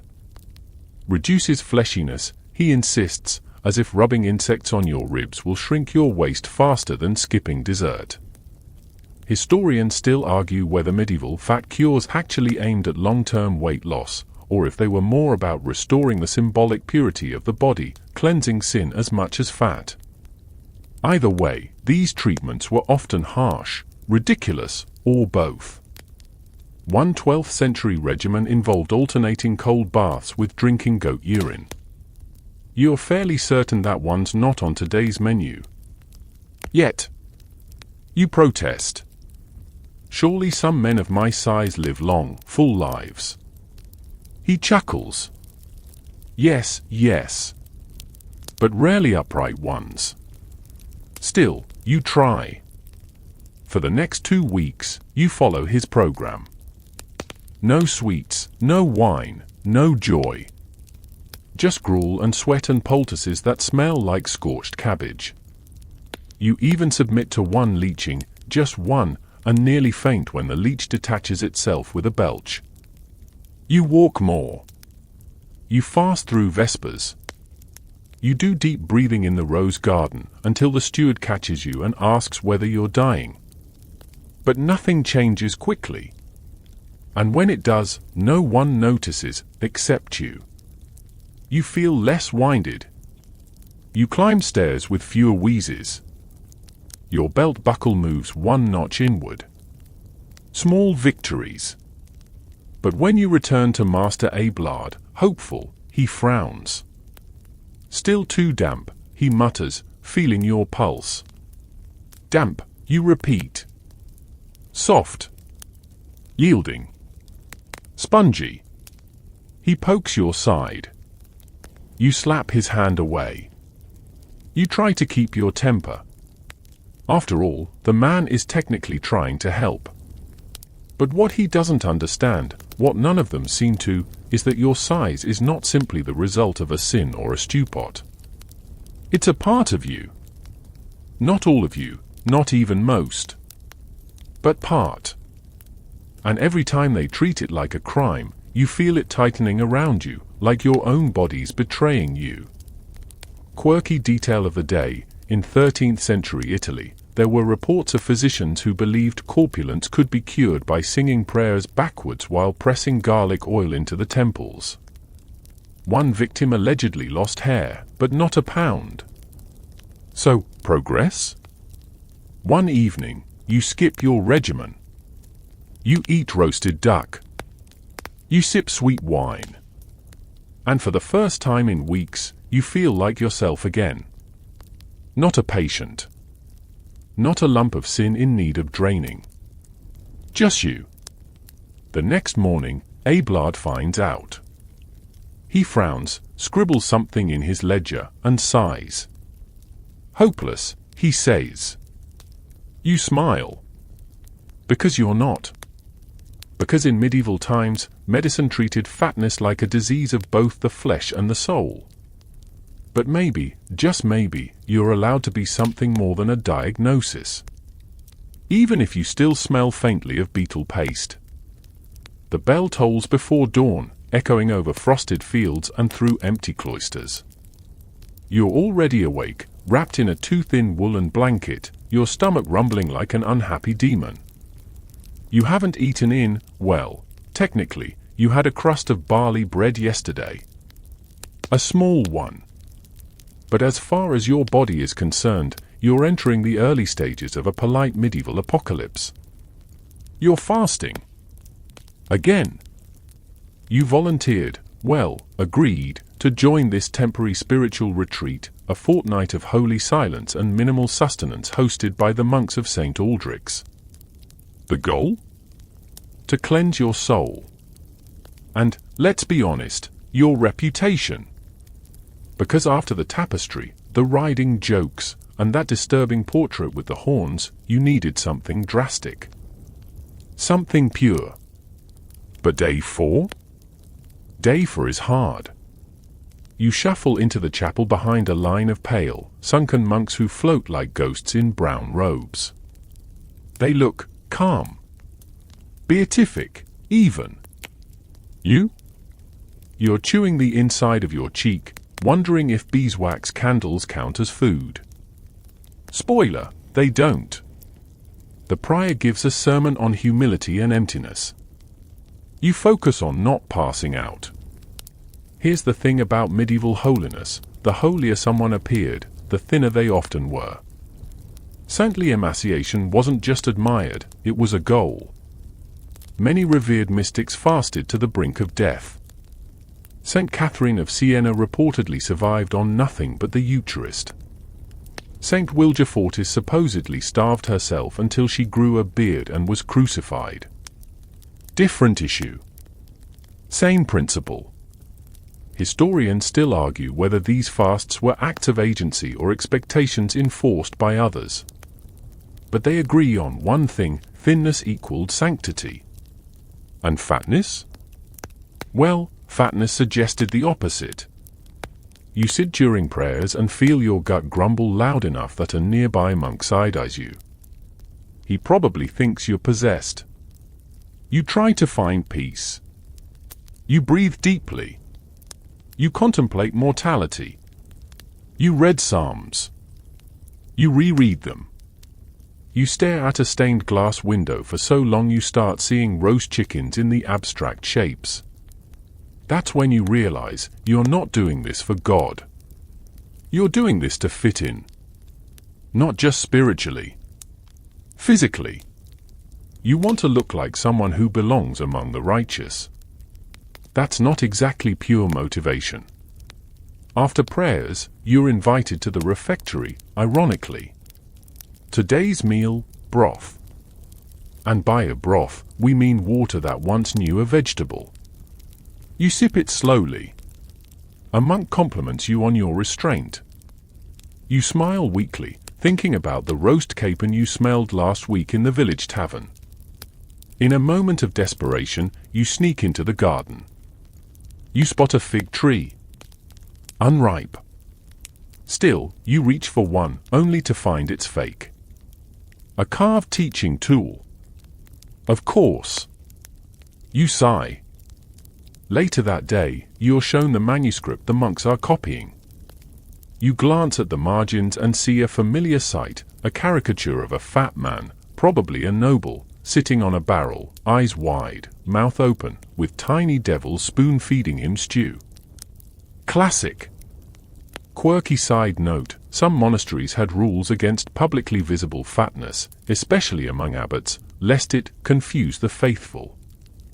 There were even cases of abbots being removed for unspiritual corpulence.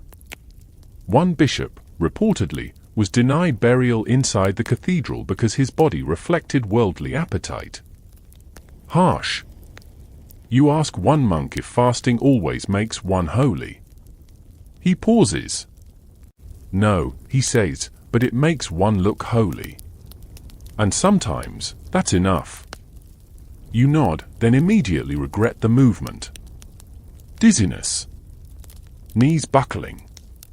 You stagger to your chamber and lie down, mouth dry, belly hollow, head spinning with saints and sin. That night, in your dreams, you feast. Apples, pies, fat geese singing hymns as they dance into your arms. You wake up chewing your blanket. The next morning, you ask the prior for permission to break the fast. He looks disappointed, but grants it. He offers you a figure, a real one, this time. You eat it like it's sacred. Because in medieval times, fasting wasn't just piety, it was PR. The holy were supposed to be thin. And if you weren't, well, maybe you hadn't prayed hard enough. But you know the truth now. Sometimes holiness has less to do with what you eat, and more to do with what you choose to swallow in silence. The castle walls groan in the wind, and the air smells like iron and sweat. You are seated near the hearth, sharpening a dagger you'll probably never need, because what's coming isn't a duel or a chase. It's a siege. The scouts saw them first, dust on the horizon, shimmering like a mirage. Then came the horns.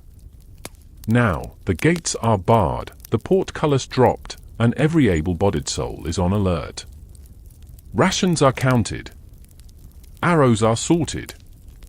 And you are very much in the way. No one says it aloud. But they're thinking it. Because food is about to become the only currency that matters. And you, round-faced, thick in the middle, heavy-footed, you're practically a sin wrapped in silk right now. There's a visible pause when you enter the great hall for the first rationing meeting. Your steward, bless him, dutifully reports your intake from the previous month. Someone clears their throat. Loudly. You offer to fast. The chamberlain smiles with all the warmth of a winter stone. In a siege, fatness becomes liability. Not just physically, but symbolically. Here's the brutal math. More body means more need. When meals are cut in half, your second chin becomes an unspoken accusation. You can almost hear their thoughts. He's eaten enough for 3 already. Must we feed him now? Historians still debate how much siege planning factored in social rank versus practical endurance. Nobles were expected to receive more food, but when the bread starts to mold and the rats disappear, not because they fled, but because they were eaten, all bets are off. And the plumpest nobles? They stood out like swollen barrels in a field of sticks. You try to be useful. You organize supply lists. You inspect the wall guard rotations. You even help the smith carry water for cooling forged arrowheads. After 10 minutes, you're drenched in sweat, and the lad assisting you keeps asking if he should fetch a wheelbarrow. Morale plummets. Your presence doesn't help. One knight mutters that if things get worse, the kitchen may find use for the Lord's own pantry. He doesn't mean your food stores. The squires laugh nervously. You do not. And here's your quirky fact. During the siege of Rochester Castle in 1215, King John ordered the defenders starved out. After weeks of gnawing on leather and boiling horse bones, survivors were described as so thin they cast no shadow. The overweight? There's no mention, likely because they didn't stay overweight for long. You begin skipping meals, publicly. Loudly. You insist others eat first. You fast in solidarity, which earns a few nods of appreciation, but mostly quiet suspicion. Is it piety? Or guilt?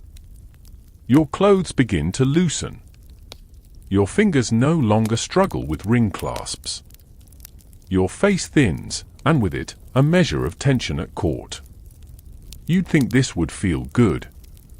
But it doesn't. It feels like slow erasure. One morning, you hear whispers about the tanner's boy who collapsed. He'd eaten nothing in 2 days. You offer your bread. They decline. He wouldn't accept it, someone says. Not from you. The siege stretches on. The dogs vanish. The crows grow bold. Children stop crying, they no longer have the strength. You dream of food every night. Of feasts, not just in taste, but in sound. The crack of bread crusts, the drip of roast goose fat. You wake with your mouth dry, your stomach folding inward like a dying flower. Eventually, the siege ends, not because of victory, but because of negotiation. The enemy leaves, but so does your pride. You step out of the keep like a husk, robes hanging from your shoulders like wet laundry. They survived. You survived. But not untouched. Because here's what they won't say to your face, they expected you to fail. To grow ill, or weak, or mad with hunger. Some even joke that you'd die first, not from swords or sickness, but from the absence of second helpings. You proved them wrong. Barely. But the wound remains. Because in a time of siege, a fat man is a riddle. How can he be so full when others are so empty? And when the world is on fire, what better scapegoat than a body that's already burning with shame?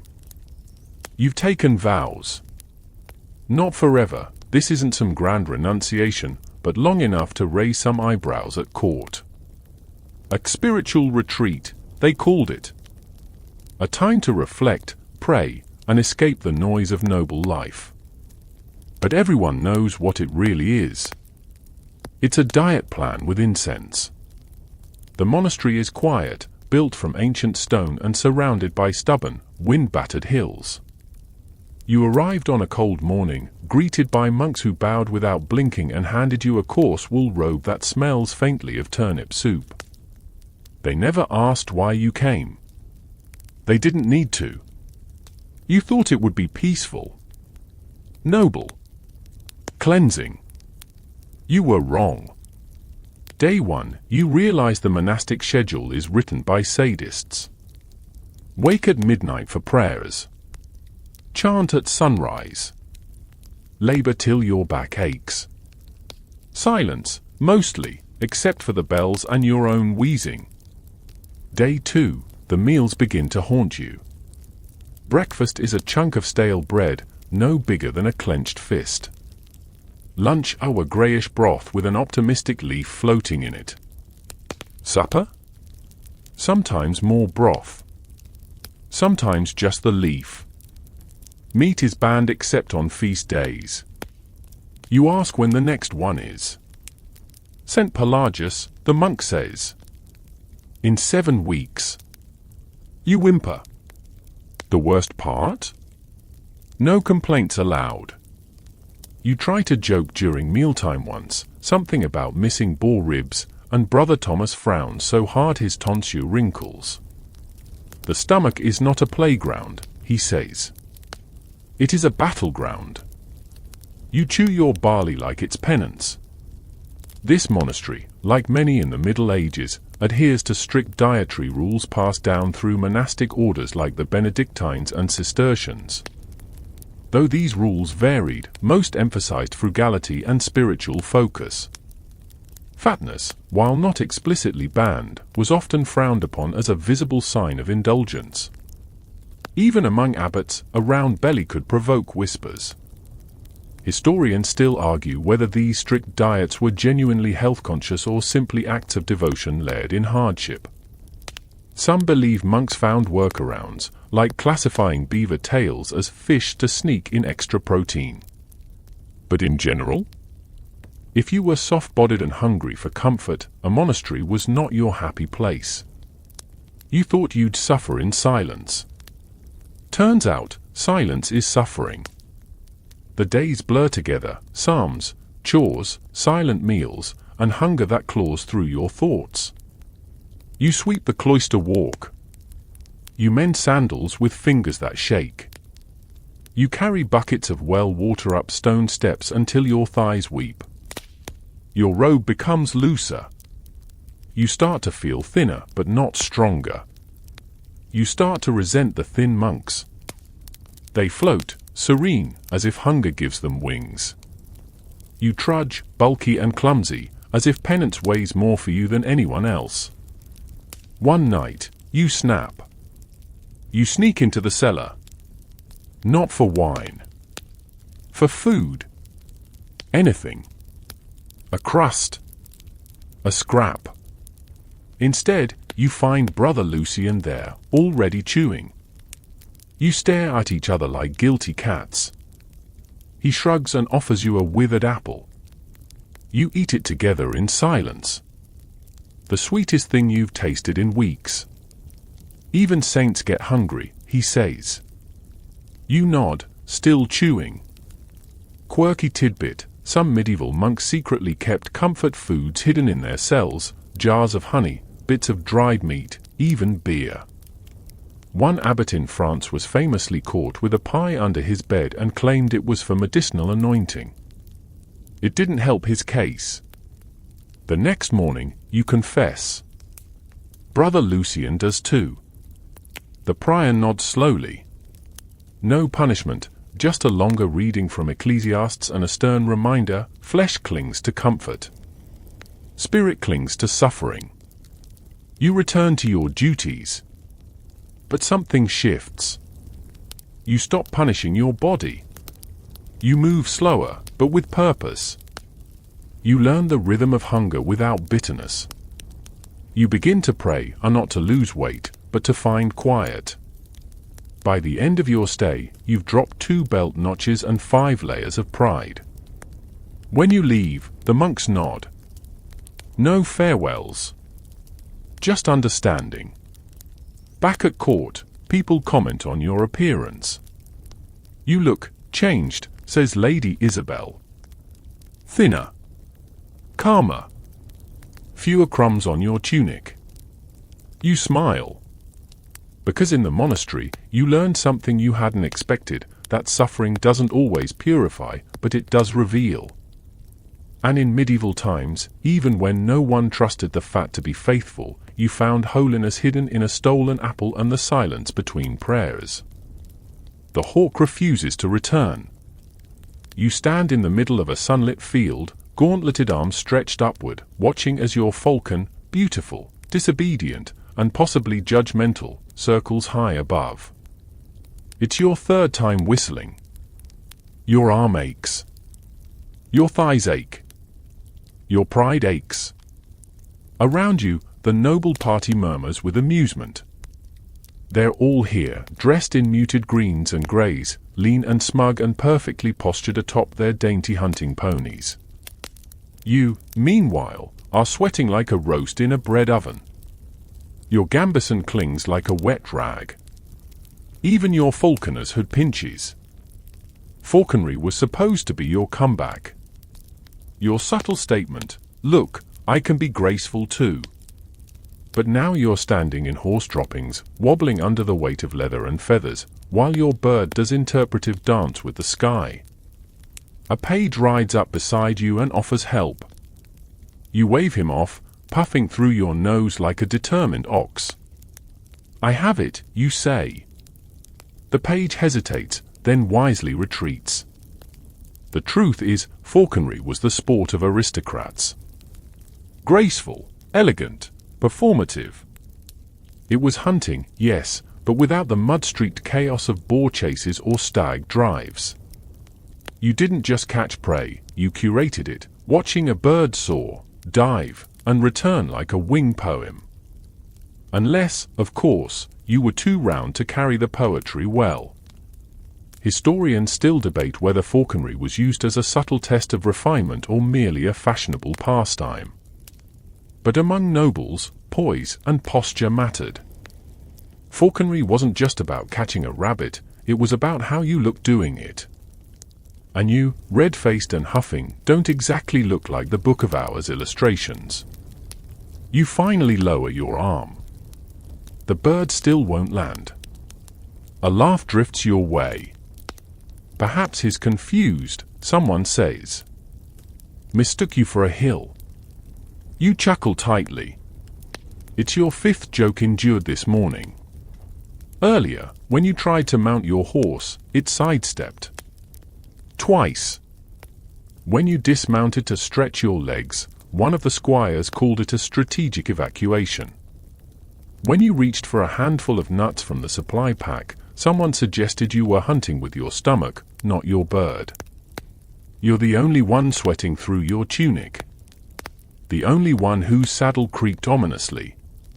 The only one whose falcon is currently ghosting him in the middle of a very expensive hobby. And here's a quirky historical tidbit: nobles often commissioned miniature portraits of themselves with their falcons. In one, a Count of Poitiers insisted the bird be painted mid-landing. The falconer later claimed the actual bird never came back. Ever. Eventually, your hawk does descend, landing on a nearby fence post. You trudge over, wobbling slightly, call him, offer the tidbit of rabbit liver he's supposed to love. He eyes you. Pecks. Flutters off again. You exhale. Hard. This is when a thin young lord named Wyman sidles up. He's got cheekbones sharp enough to cut linen. Birds, he says, are like people. They fear being trapped. Perhaps yours is cautious because you loom. You don't answer. Not because you lack a retort, but because your belt just pinched your liver. The hunting party breaks for lunch in a glade near the edge of the woods. Trays of cold venison and berries are laid out on fine cloths. You take a modest plate, sit on a fallen log, and immediately sink half an inch deeper than intended. When you try to shift, your knee cracks loud enough for a nearby lady to wince.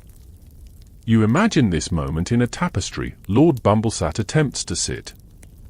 Probably with exaggerated jowls and a rabbit fleeing the frame. But here's what they don't see. They don't see you rise again, despite the log's betrayal. They don't see you whistle one more time, and finally, the hawk returns, landing neatly on your wrist like it should have an hour ago. You stand there, steady, while others pause mid-mouthful. For a breathless moment, the field is silent. Then someone claps. Sarcastically. He did it. Laughter again. But this time, it stings a little less. Because in this moment, your bird knows who you are. You feed him calmly. Gently. And when he looks up at you, those bright, glassy eyes narrowing in recognition, it's not mockery. It's trust. Because in medieval times, a falcon returned only to those who earned its respect. And today? You earned it. Even if your saddle didn't. The music is soft tonight, strings and lutes, plucked gently under the chandeliers of the great hall. The torches have been replaced by hundreds of beeswax candles, casting a dreamy golden haze over the room. Laughter rises in little bubbles. Perfumed sleeves brush against armored shoulders. Servants glide by with goblets and sugared plums. And you? You sit near the end of the hall, watching the courtly dancers swirl past like gusts of silk and smugness. This was supposed to be your moment. You had it all planned, a new tunic, deep burgundy with golden thread. A few modest verses of poetry folded in your belt, written over sleepless nights for a certain lady with long fingers and sharper wit. A fresh trim of the beard. You even practiced bowing in the mirror. 3 times. Only knocked your own hat off once. But none of it's working. Lady Isabel has yet to meet your gaze. Not once. Instead, she's dancing with a young troubadour whose cheekbones are actually visible under candlelight. He wears his lute-like armor, strumming love songs with eyes half-lidded in tragedy. You know the type. You were never that type. You shift in your seat. The chair creaks loudly. A few heads turn. You smile, patting your stomach as if to say, "I'm not heavy, I'm just full of charm." The room does not laugh. Courtly love, it seems, was never designed with your body in mind. Here's the sad comedy of it: medieval ideals of romance, especially among nobles, favored the ethereal. The pale. The delicate. Ladies fainting. Men sighing. Waistlines were expected to be tight, chins defined, hands always doing something poetic with gloves. Historians still argue whether these ideals matched reality or were exaggerated through troubadour songs and chivalric romances. But the record is clear: love was often described as a fever, a wasting disease. The thinner you became with longing, the more seriously your affection was taken. You don't look lovesick. You look like you just finished the cheese course. Earlier, you did try. You approached Lady Isabel with a bow, produced your folded verse, and read, in your best courtly tone, "My heart, a hound, does chase thy name through forests deep of noble flame." She blinked. "Did you write that yourself?" You nodded. She smiled politely. "Charming," and turned back to the lute player. You haven't spoken since. There's a soft commotion on the far end of the hall. A game of flotation involving a length of ribbon, 2 blindfolds, and a lot of giggling. You are not invited. A younger lord, barely out of squiring, whispers something to a lady-in-waiting, and her eyes flick to you. You're beginning to suspect you were the punchline. Here's a quirky detail: in some medieval romances, the fat suitor was a stock character, comedic relief, the pompous buffoon outwitted by the clever page or slight musician.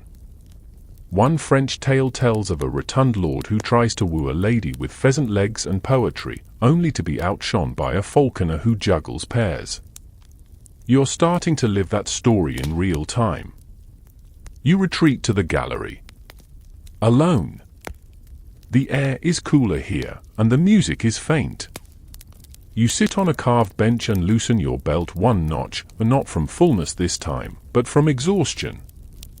You think of the poem you didn't read. The one about how love is patient. How it sometimes arrives quietly, not in lute songs, but in warm glances and shared bread. But tonight, the hall wasn't built for quiet affection. Tonight, it was built for dancers. And dancers move lightly. You hear footsteps. Lady Isabel? No. A servant girl. She curtsies, sets a tray down beside you, a spiced wine, a plum tart, and leaves without a word. You stare at it for a moment. then smile. Because in courtly love, you may not be the favored one. But you're still here. Still dressed well. Still capable of verses. Still warm. And one day, maybe not today, someone might choose the poet over the lute. Even if the poet eats 2 tarts instead of 1. The townsfolk part like reeds as you ride into the square, well, roll, really. The wheels of your cart creak in complaint, though not from weight. From judgment. Your driver flicks the reins, and the old mule snorts, unconcerned. You're not here for a feast, or a festival, or even a sermon. You're here for work. You, my friend, are a tax collector. And as if that job wasn't already enough to earn you a special corner of hell in the local imagination, you also happen to be fat. Which means that by medieval standards, you might as well be the devil's treasurer. They see you and they see coin. They see indulgence. They see all the bread they didn't get to eat, waddling up in fine boots and a trimmed beard, holding a list of everything they owe. A cabbage hits your cart. You look down. A boy scowls at you from behind his mother's skirts. She mutters an apology without meaning it. A man with muddy hands crosses his arms. Come to weigh our wallets again, milord. You smile. Barely. Because this is your job. Not because you love it. Not even because you're particularly good at arithmetic. You got it because you had connections. You can write. You can speak. And most importantly, you don't flinch when people curse at you. But today's different. Today you've been caricatured. Someone has tacked a crude sketch to the tavern wall. It's unmistakably you, circular in all the wrong places, jowls cascading like melted wax, coin bag labeled greed clutched to your chest. The drawing shows you sitting on a peasant, his face squished under your girth. Charming. A few people are laughing. Loudly. You dismount your cart and remove the drawing without a word. You fold it carefully, as if it's nothing. But inside, your hands shake. You've heard the whispers before, that you must be stealing from the tally. That no one gets that round from just official wages. One old woman once offered you a basket of turnips, then muttered, as if you need more. Here's the historical rub: in medieval towns, the figure of the fat tax collector was not just a stereotype. It was practically folklore. Quirky fact time: many medieval morality plays included a gluttonous, waddling official named the collector or master purse. He was always corrupt, always greedy, and usually ended the play either dead or humiliated. Crowds cheered when he got his comeuppance. He was the walking symbol of economic injustice, and he always looked a lot like you. Historians still debate whether actual tax collectors were disproportionately large, or if this was simply how people liked to see them. Some even argue that the caricature served as a coping mechanism for the poor, making the wealthy not just hated, but laughable. And you? You're now that joke.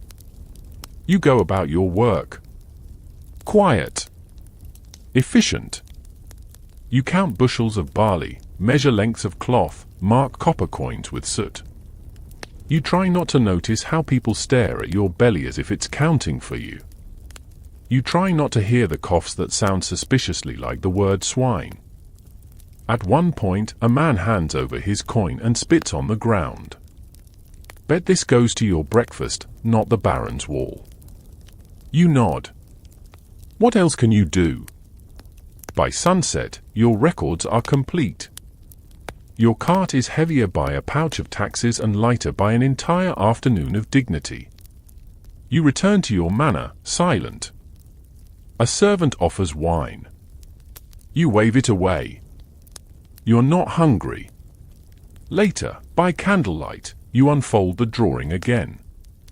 You think about burning it. Instead, you tuck it into a drawer.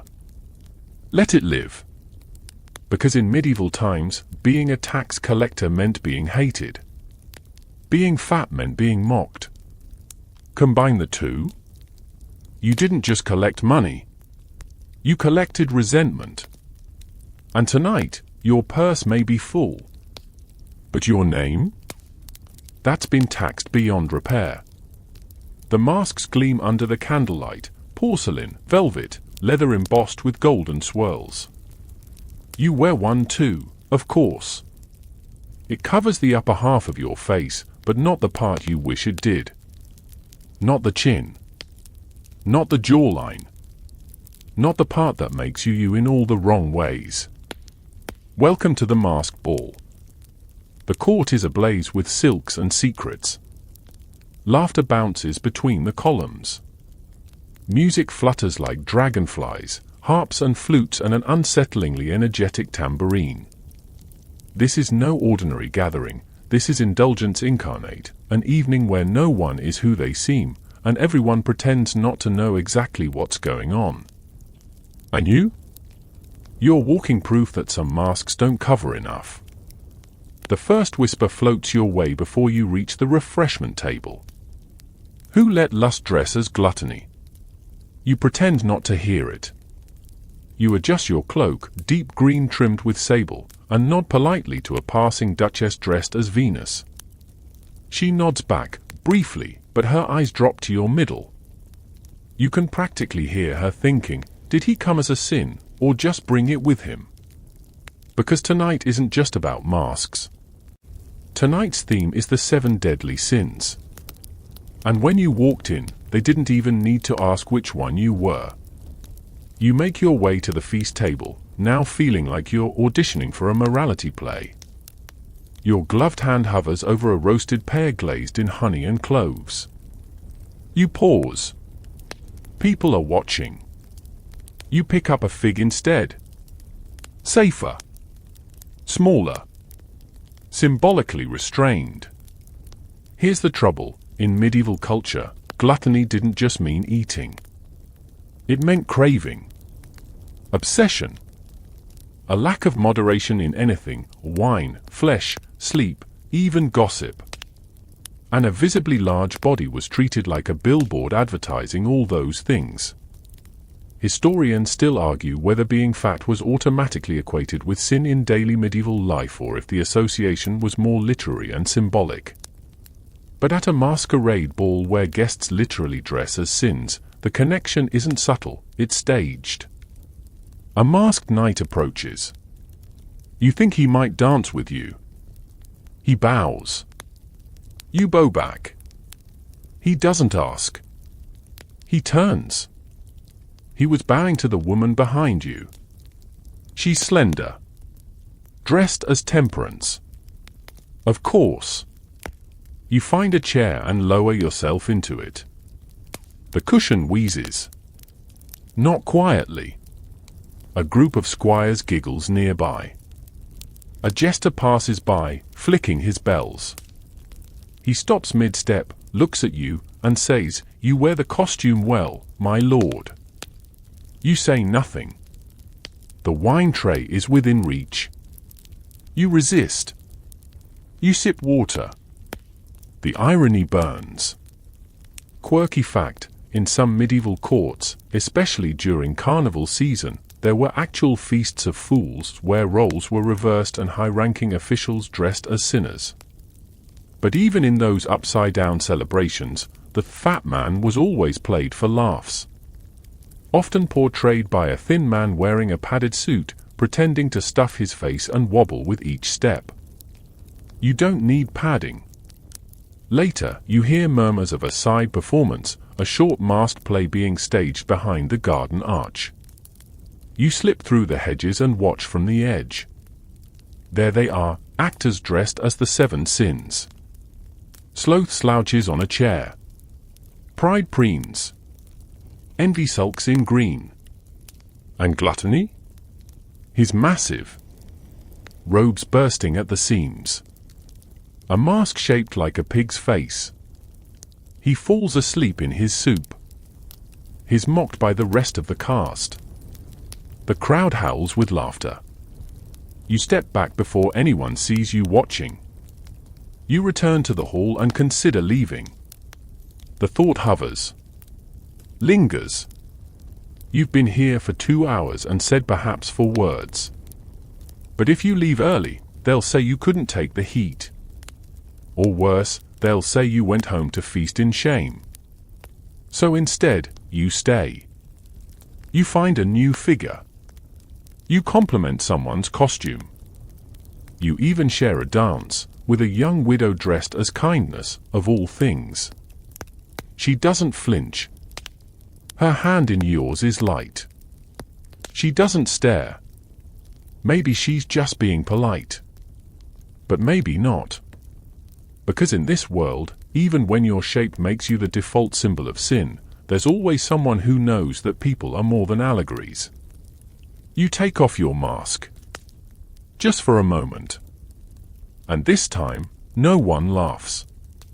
Because in medieval times, indulgence wore many faces. Yours just happened to be one of them. The road stretches endlessly, a winding thread through bogs and hills, gravel and mud. Your feet ache. Your legs are numb. Your boots, once fine leather, now resemble pickled sausages stuffed with regret. And the worst part? You volunteered for this. You're on pilgrimage. And after only 5 days of walking, it's abundantly clear medieval spirituality doesn't come with seating arrangements. The sun bears down with late summer cruelty. Your cloak clings with sweat, your walking stick digs into your palm, and every hill looks taller than the last.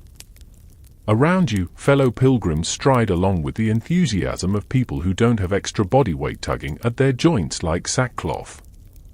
They sing sometimes. You wheeze in rhythm. At first, you'd romanticized this journey. You imagined spiritual reflection, healing silence, perhaps the occasional rustic inn with fragrant stew and fresh linens. What you got was damp hay, bad knees, and a nickname. God's burden. Charming. The tall peasant woman with calves of iron said it first, jokingly, you think. Now everyone uses it. Not maliciously. Just casually. As if it's fine to label you not as a person, but as something carried. You trudge forward anyway. Pilgrimage in medieval times was one of the few spiritual acts open to all classes. Nobles walked alongside beggars. Knights beside nuns. All theoretically equal before God, all enduring the same blisters, bad weather, and inevitable loss of toenails. But equality didn't mean invisibility, and your body stands out on the trail like a beacon of unholiness. You try to keep pace. You try to pray. But every 10 steps, your spine files a complaint. And every time someone offers to carry your pack just for a bit, you hear the unspoken, you shouldn't be out here. Historians still debate whether medieval pilgrims faced judgment along the road based on size or just piety. But chroniclers do mention portly penitents who struggled, often written with a tone somewhere between pity and ridicule. At one roadside shrine, you kneel to pray. You don't mean to groan as you go down, but you do. A boy snickers. A monk behind you whispers something about gluttony walking with grace. You try to focus on the prayer. It doesn't help. That night, you collapse into a pile of straw in a barn offered by a sympathetic farmer. You pull off your boots and stare at your feet. They look like boiled turnips. You've lost weight already, your belt says so, but you're still the largest pilgrim here, and everyone knows it. Someone passes around bread. You take a small piece. I still find you. The irony is unbearable. You're walking hundreds of miles to show devotion, to perhaps shrink your sins, maybe your figure too, but all people seem to see is the part that doesn't change fast enough. Here's your quirky tidbit. In the Canterbury Tales, Chaucer's partner makes a snide jab at large pilgrims, suggesting they walk less for salvation and more for a change of cookery. It was a joke even back then that the fatter you were, the less sincere your feet must be. But you know better. You know how hard each step is. You know what it means to keep going when your body begs to stop. You know that devotion sometimes looks like dragging your bulk up yet another hill while people whisper behind you. And still you walk. You pass ruined chapels, mist-shrouded forests, a dead donkey that smells like the end of times. You bathe once in a freezing stream, surrounded by frogs. You get bitten by something with 6 legs and opinions. And you keep walking. By week 3, your robe hangs looser. Your calves ache less. One morning, someone offers you a walking stick without sarcasm. Progress. Eventually, you reach the shrine. Candles flicker. Pilgrims kneel. Prayers murmur like rain. You add yours, not for thinness, not even for dignity, but for understanding. And for silence. Because in medieval times, a pilgrimage was meant to humble. To strip away pretense. And if you happen to be fat, it did that tenfold. But you reached the end. And you walked every painful step to get there. The room is warm with laughter, firelight, and the clink of goblets. Another feast.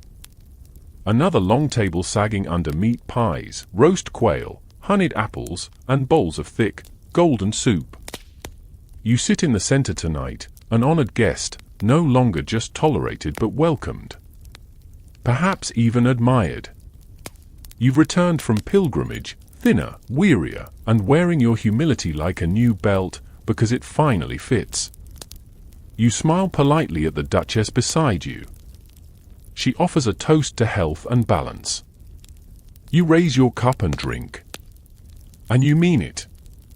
But not 5 minutes later, the wine steward appears with a refill.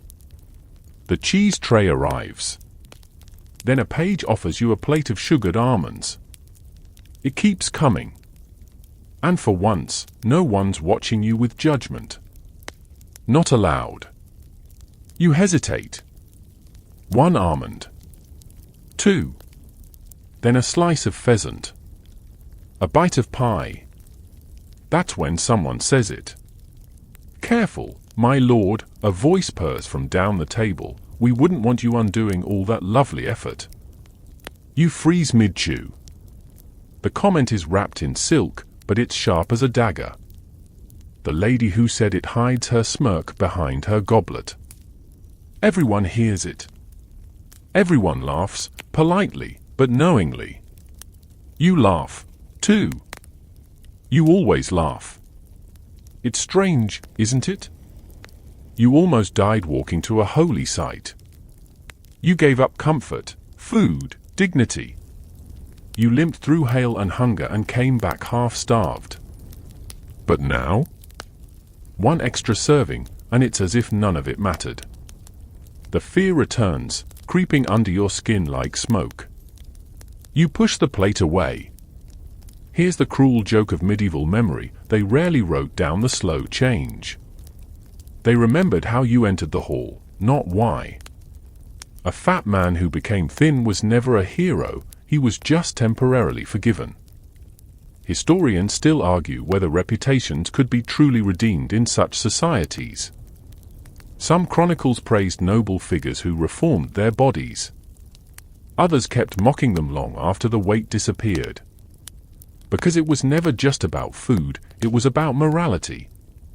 And morality doesn't forgive as easily as the waistline shrinks. You try to enjoy the rest of the meal. You fail. A bard begins a song, a silly tale about a lord who dies choking on a peach.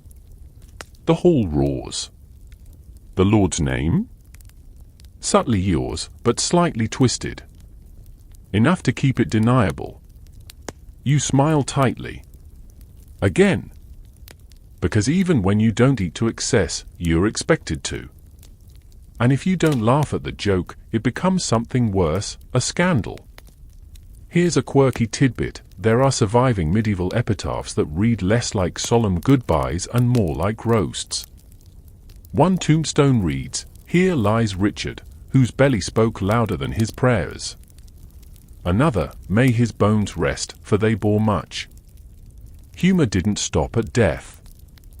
It just got carved in stone. And speaking of death, your physician warned you once about overindulgence. You thought he meant gout, but you now suspect he meant perception. Because the final danger of being fat in medieval times wasn't the armor, or the stairs, or even the horses. It was the legacy. If you died tonight, what would they say? That you were kind? Generous? Stubborn? Or would they remember the way your belt strained at feasts? Would you be painted with a pie in hand, like the tapestry joke from before? Would they remember the glint in your eye when you asked for seconds? Or just the glint of oil on your lips? You don't want to be remembered for appetite. But you also know you can't control memory. Only the story you leave behind. You rise before dessert. You make some excuse. The hall watches you go. And someone, of course, calls after you, leaving early. Not even staying for the custard. You turn. You smile. You bow. And you keep walking. Because in medieval times, overindulgence could follow you into the grave. And sometimes it wrote the epitaph before you got there. The artist paints quickly, his brush sweeping across the vellum with a rhythm too fast for dignity. You sit stiffly, not because you're vain, though you were once, but because you're not sure what version of you he's trying to capture. You're older now. Thinner, yes, but not lean. Just less. Less cheek. Less belly. Less mirth. The robes still hang like they were sewn for someone else. Someone who laughed more. Someone who didn't flinch when someone said gluttony in jest. Turn your head slightly, my lord, the artist says. No, less. That's good. You wonder, will this be the portrait? The one that ends up in the chapel? On the hall wall? On your tomb? You already know what they'll say. They'll say you were generous. A polite euphemism. They'll say jovial, which always means big, but tolerable. They'll whisper about your feasts, your appetite, the way your belt groaned when you laughed. The lute player. The hawk. The time you sat down and the stool gave up. It's all still in circulation. Court memory is worse than parchment. It never fades. They'll forget the pilgrimage. The siege. The nights you fasted until your teeth ached. The way you gave up seconds, not because of hunger, but because of eyes. Eyes that watched. Always watched.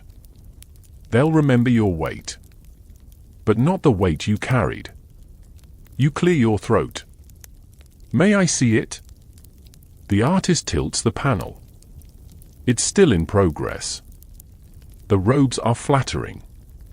The chin, modest. The expression, thoughtful. Almost distant. You nod. Fine. You leave the studio, boots echoing down the corridor. As you pass the great hall, you glimpse the tapestry. That tapestry, the one that started it all. They've moved it. It's hung higher now, next to other noble scenes. Less comedy, more history. You stare at your woven double. He still has the duck leg in each hand. Still grinning. Still ridiculous. But something about it feels different. Almost brave. You walk past the kitchens. A new cook whistles as he pulls a pigeon pie from the oven. You breathe in, deeply. And you let yourself smile. You take a slice. Just one. A page walks by and blinks. "My lord," he says, surprised. "You're eating." "Yes," you reply. Not everything is a sermon. You sit by the window. The sun is low, smudging gold across the stone. You eat slowly, thoughtfully. Because here's the final truth: in medieval times, being fat meant trouble, sure. It meant judgment, ridicule, suspicion, even sin. But it also meant you lived. You tasted. You laughed. You danced, even when the floorboard groaned. You carried your reputation like a suit of armor, sometimes too heavy, sometimes worn with pride. You endured. You adjusted. You walked every path, even the ones made narrower by eyes that never looked past your waist. They may not remember you kindly, but they'll remember. And in the end, that's something. The scroll arrives sealed in red wax, pressed with the royal signet. It smells faintly of rosewater and old parchment, which is always a bad sign. You break the seal with a butter knife, closest thing within reach, and unroll it slowly. It's an invitation. To court. Again. This time not for feast or taxation or any subtle form of mockery. It's for judgment. There's been a land dispute. A minor one, technically, but it involves your estate. A neighbor claims your orchard overlaps his pasture. What would normally be solved over bread and wine has now escalated to a formal inquiry. You suspect politics. Or boredom. So once more, you don your best robes, the ones that fit now, loosely. You ride to court. And as always, your body enters first. Even after all this time, your name still lingers behind your silhouette. The hall is colder than you remember. Perhaps they've let the hearths go out. Perhaps it's just memory, shrinking the warmth of old rooms. You take your seat. It creaks faintly, but no one laughs this time. Progress? The king's justiciar presides, flanked by scribes and bored barons. You argue your claim with grace. You've prepared your maps, your letters, your witnesses. You speak well. Calm. Measured. Even witty. You win. The orchard remains yours. You smile politely at your opponent and rise to leave, only to be stopped by a baron you once called friend, before the feasts, before the jests. He claps you on the shoulder. "Well done," he says, then adds, "Funny how they listen more now that your waist's shrunk." You pause. He doesn't mean it cruelly. It's almost a compliment. But it lingers. Because deep down, you know, they didn't respect your words before. Not fully. Not when you filled 2 chairs and inspired 3 songs. Your authority had always been framed in laughter. Now, it's framed in immoderation. Historians still argue whether slimmer nobles were taken more seriously, or if the change in tone came from behavior, not size. But you've lived the experiment. And the answer isn't flattering. You leave the hall not bitter, but aware. Aware that in this world, your mind was only as sharp as your chin was narrow. And though your orchard was saved, you still lost something. You wander the archive one quiet afternoon, long after the court has adjourned. Dust motes dance in the light from high, narrow windows. The scribe who led you here is long gone. He didn't think you'd stay this long, thumbing through brittle vellum and forgotten chronicles. But you're looking for something. Not treasure. Not records. Mentions. You flip through books of genealogy, land grants, court transcripts. Occasionally, your name appears. Always formally. Never fondly. A list. A witness. A line in the margins, the lord with the crimson robe. You open a small book of court poetry and find it, there, in verse. A mocking lyric. You're unnamed, but the round knight with a fondness for pie isn't exactly subtle.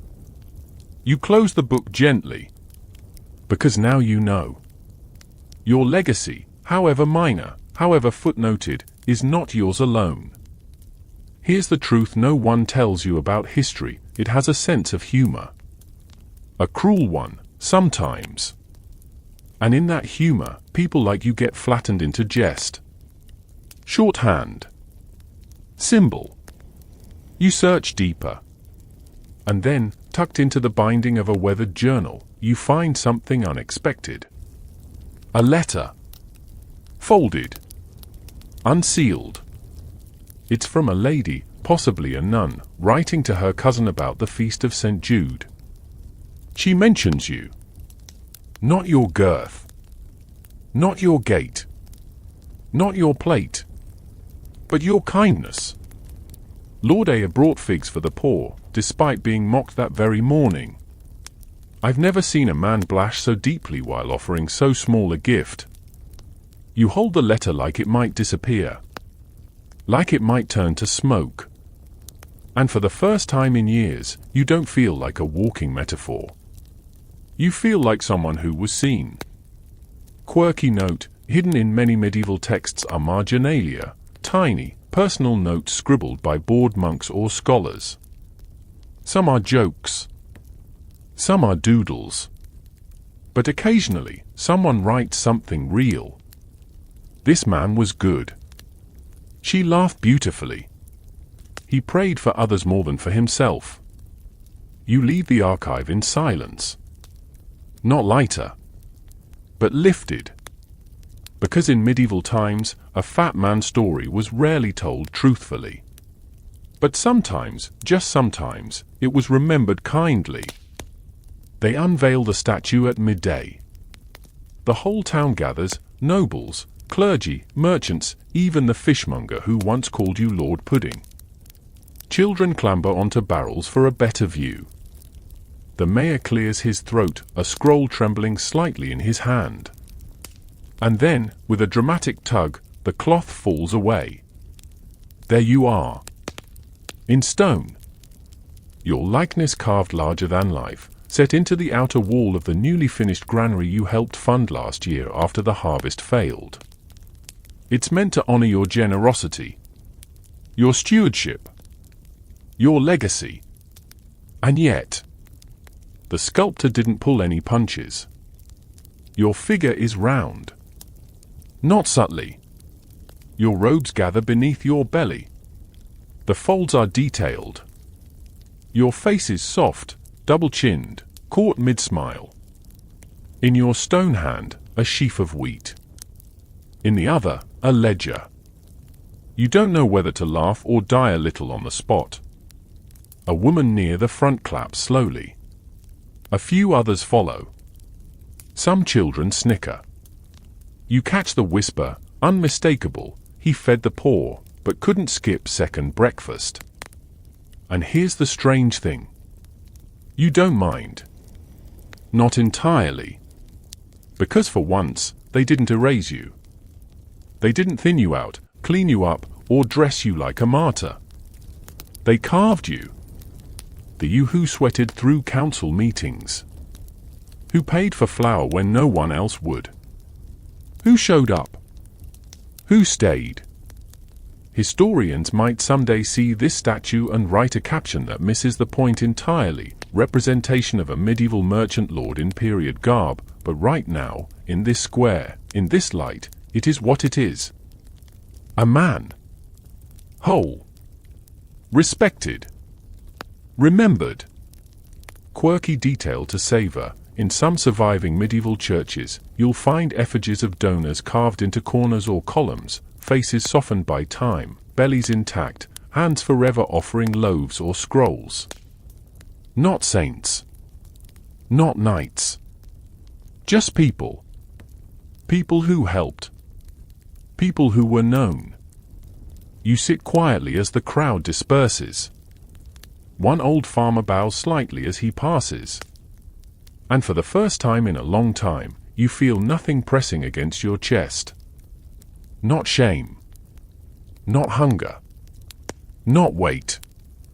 Just stillness. The sun is low now, brushing the rooftops in gold, and the square begins to empty. Somewhere, a bell rings, not urgently, just gently, calling no one in particular. Smoke curls from chimneys. Doors creak closed. Even the birds seem to know it's time to hush. You step away from the statue, footsteps slow, the kind that don't need to go anywhere in particular. You've walked through so many places tonight. Castles and kitchens. Abbeys and alleyways. You've worn armor, and mockery, and too tight doublets. You've been the joke. The warning. The watcher in the corner. And through all of it, you remained, stumbling, maybe, but never stopping. You tried. You endured. And in a world that so often confused shape with shame, you kept going anyway. So now, as the stars take their place overhead, let your breath settle.